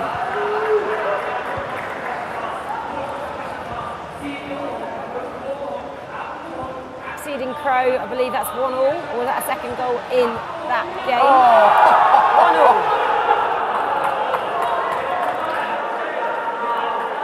Tell me you're feeling good without telling me you're feeling good. A little back heel for the boys. That is gorgeous. I think it was offside when it's all said and done. But. Here for us, Exceed, levelling that at 1-1 against Crow MX. And they're a side that just have to get it going. You forget about today, you just go again for tomorrow. Well, this is an important fixture here.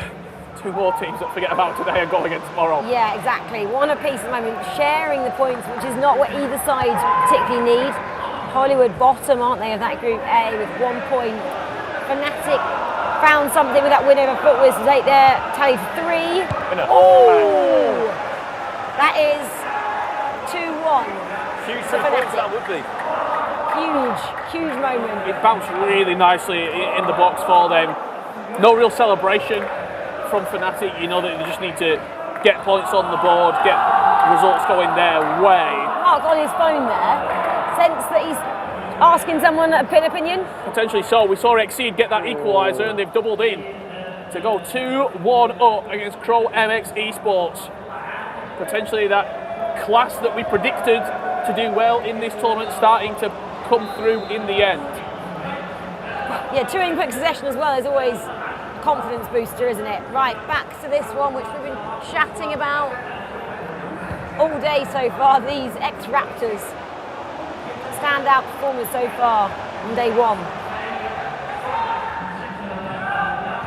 Another reason they've stood out is not just because they've got the results, but the way in which they got the results. The comeback to start the day. Winning a game with a red card, being down a player, now having this as Footwiz gets on the board, maybe a curse of the Combinator, but they've been dominant in this game thus far. What? Combinator? I'm making up new words. I combinated. You combined the words. I combined and carbonated the words. This is also an important match. To make a bubbly commentator. Can Ninjas in Pyjamas get a second? Yes, they can. That's massive It's for getting them. sparkling over here. 5 minutes left to play. Just quickly, as Fnatic go 2 and up there, we've not really seen them at all, but FC Basel's still 3-0 up, still cruising. But 7 points if Fnatic sees us out to end day 1's not maybe where they expected to be, but they're definitely in range. They're good to go if they do what they're supposed to do going into day 2. I think as well, look, after the start that Footwiz had and the start that Fnatic had, so they are Fnatic to be only 2 points difference between them and Footwiz. Not a bad way to end the day for Fnatic right now. Maybe most importantly, you still control your destiny. It gets very complicated when it gets into those scenarios where you need someone to draw or you need someone to lose, and then you also have to win your game. I think we're having the conversations about Fnatic, not being there and looking at that top of the group and they're so far behind. And ultimately, as I said, it comes down to that top 4. They're 2 points off Footwiz right now, which with it all to play for tomorrow, 5 more games, rinse and repeat again. There's still a chance for them to get top of the group, but at least Fnatic are looking like they're going to be through, Richard, if they carry on. We're through it, and that's all that matters. We see the closing stages here between Hollywood and Fnatic. Could have been some light drama, but that will do us. Fnatic get over the line. Leaves Hollywood in a real tough position at the bottom of the table, but Fnatic starting to click into a little bit of groove, probably 2nd or 3rd gear. Important win as well for TGNIP full-time, as we said there. They've had a real mixy-matchy day in Group B. They're going to end the day in that top 4 still. Footwiz 10 minutes away, 2 goals needed. Against 10 men, Raptors just got a red card. They seemingly love to get a red card. They've had it in the last 2 games now. There's one team that you don't want to give a little bit of rope to. It is Footwiz, because they can fire off 2 quick goals. Well, Raptors could go and score. Let's see what they're looking at on this attack here. Referee will pull it back in the end. 7 minutes, 2 goals. It's a big ask. You can see how they're set up as well. They've taken the red card, moved it to the striker, and then they're just going to defend. But 7 minutes left, like you were saying, you should be able to see that out. It's maybe one sequence of holding the ball in the corner. I think they have a throw in here. They drew a foul, so it should be their possession as well. Yeah, always time on the clock as well. The end of this game then, Napoli give them another 3 points as they've already taken command of Group B there. That is going to be the conclusion pretty much of that game. I think as well, Rach, Exceed drew another game. I think they conceded late on in that game. Hopefully we'll get some confirmation of that very soon. Big full time there. If you've learned anything from doing these events, those draws will come back to bite you, come back to haunt you. They come back to discussion and fruition on this couch here. Basel then in control of that match, 3-1 over YMCA. It's going to stay as it is. YMCA needed something there. They're sitting in those bottom two. Team football, this is the one we've been talking up. It would have been a case of whoever won this would be top of the table. Raptors then adding to their lead. Their tally of 10 points. We heard from one of their team members saying they want to end the day in control. At the top, but it looks like they can do that. Imagine going for a goal and getting booed. Oh, you have to imagine it. We're actually hearing it right here. That's what's happening right now. Oh, consolation, no. Getting clapped, so there was no consolation goal. Last corner kick, possibly. Probably in it. Day one done. The group saying what an ending it's been for Raptors, Twisted Minds. Top of the table. Well, that will see it out. There you go. Fans loving it. We've loved it. A and B, their first day has been finished, and we know who tops Group A, don't we? It is who they're cheering about. Ex-Raptors, Twisted Minds. Setting Richard Buckley to learn how they are chanting what they're chanting. He's going to go over and hear from them. So they finished on 13 points then on day one. Foot was then second. And then Fnatic with that win there, they take it up to 4 points as well. So it's great to see those guys. Richard, you going to run over there? We've got another day tomorrow. I will acquaint myself in with the fans tomorrow. I can guarantee you that. Well, guarantee he's going to learn a chant from the ex-Raptors. Hang on, we're going to go and hear from Spen. He's with a couple of teams. Yes, thank you, Rachel. I'm here with the guys from Essentials North America. Guys, how would you say today's gone for you? I think it's gone like good. We take some points, but we lose a lot of points too. But tomorrow we're gonna change our tactics, move some things, and we're gonna qualify for tomorrow. Will you spend some time practicing different things tonight? Yeah, like later today we're gonna practice some things. Best of luck to the guys from Essentials. They just played Napoli. I'm going to go over there and speak to the people who they just lost to, unfortunately. Now, Napoli, we've been talking a lot about the Saudi Arabian local team, but Napoli are also unbeaten. They're the only other unbeaten team in the tournament so far. So here I am with one of the players now. I was just saying how you're one of only two teams that are still unbeaten. It's you and it's the guys from Raptors from Saudi Arabia who have obviously got a lot of support, but you must be very happy. Yeah, we are very happy. This is the first day, so there are a lot of days incoming, but we hope to continue this way. How much do you think you have to do tomorrow? You've got 3 wins and 2 draws. That's 11 points. It's probably roughly maybe enough to get out the group. Maybe you need 1 or 2 more points to guarantee it, but you've got to be aiming to win the group. We hope so, but tomorrow we will play to win every game because we think that we have enough ability to do this. Is there any other teams in the tournament that you don't want to play? No, we want to play against every team because we know our ability, so it's not a problem. It's the right answer. Listen, they're having a fantastic day. Do not sleep on Napoli. They've had a fantastic year, haven't they, in football in general. Can they add to it here? We're going to find out, but I'm pretty sure they'll be getting out the group. Back to you guys. Yeah, 11 points is looking that way, isn't it, Spen? At the moment, 11 out of 15, that's the maximum amount of points any of these clubs could get on day one here. So let's see if they can do that tomorrow. Right, 5 matches we've had already. Group A, Raptors, big day for them. They've got 13 points then out of a 15, undefeated then here on day one. We didn't expect that, Alex. mean, some people will say that they were going to do well, but I don't think anyone up here expected them to be top of the group. Although we will say Lee hasn't sat on the couch yet. He did say they were going to top the group, so I'm sure we'll be loving that conversation later on. They went 2-0 down. I was in the green room with Lee, and he said, "Come on, Raptors, I had you to top the group," and they listened to him. Yeah, exactly. Mike, a word on FIFAe's faltering at the end of this first day. I still think they're positioned well. They might not have closed out the day they wanted to, but we talked about how they don't have draws. They got the wins, they got a couple losses. As long as they come back and replicate form tomorrow, they'll be good to go to move on and then have that reset as you go into bracket stage. A Fnatic finding form when it matters? I think so, yes. I think Fnatic, tough. I mean, when you look at the table now, a couple of tough games early on, and they've picked up points towards the end. That FIFAe's game probably just giving them a real boost that we can compete. Look, let's just play properly. If you imagine it as 2 legs, the first 2 games was 1 game, potentially for them. They're used to playing 2 legs all season long. Just takes a little bit of time to get used to each other again. And have Hollywood got too big a mountain to climb, Brandon? I mean, what? If they get to Mike LaBelle's point tally, they should be all right. I mean, for the Saudis, 13 points on the board. Do they need to turn up tomorrow? They could be through. Could be through already. But yeah, it's a massive mountain to climb.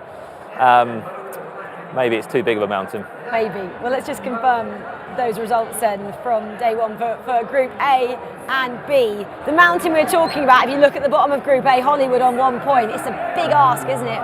We'll see what they can do tomorrow. Ex-Raptor Twisted Minds 13 out of 15. FIFAe second in 9. FC Basel on 9. Fnatic clawed a couple back, didn't they, at the end on 7. YMCA 3 and Hollywood bottom of Group A. Group B then, Napoli 11. Confident start for their first day.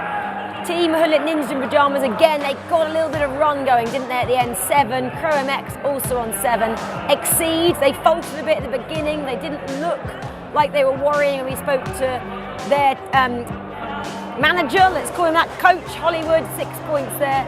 Essentials on 5, and JDT GBX, that Malaysian outfit, on 3 points.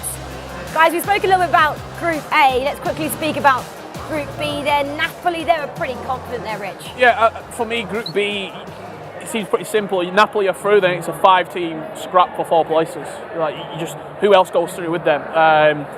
That's the big one. The other 5 teams are all in the running. There's only 3. I said 4. There's only 3 places up for grabs because Napoli are through.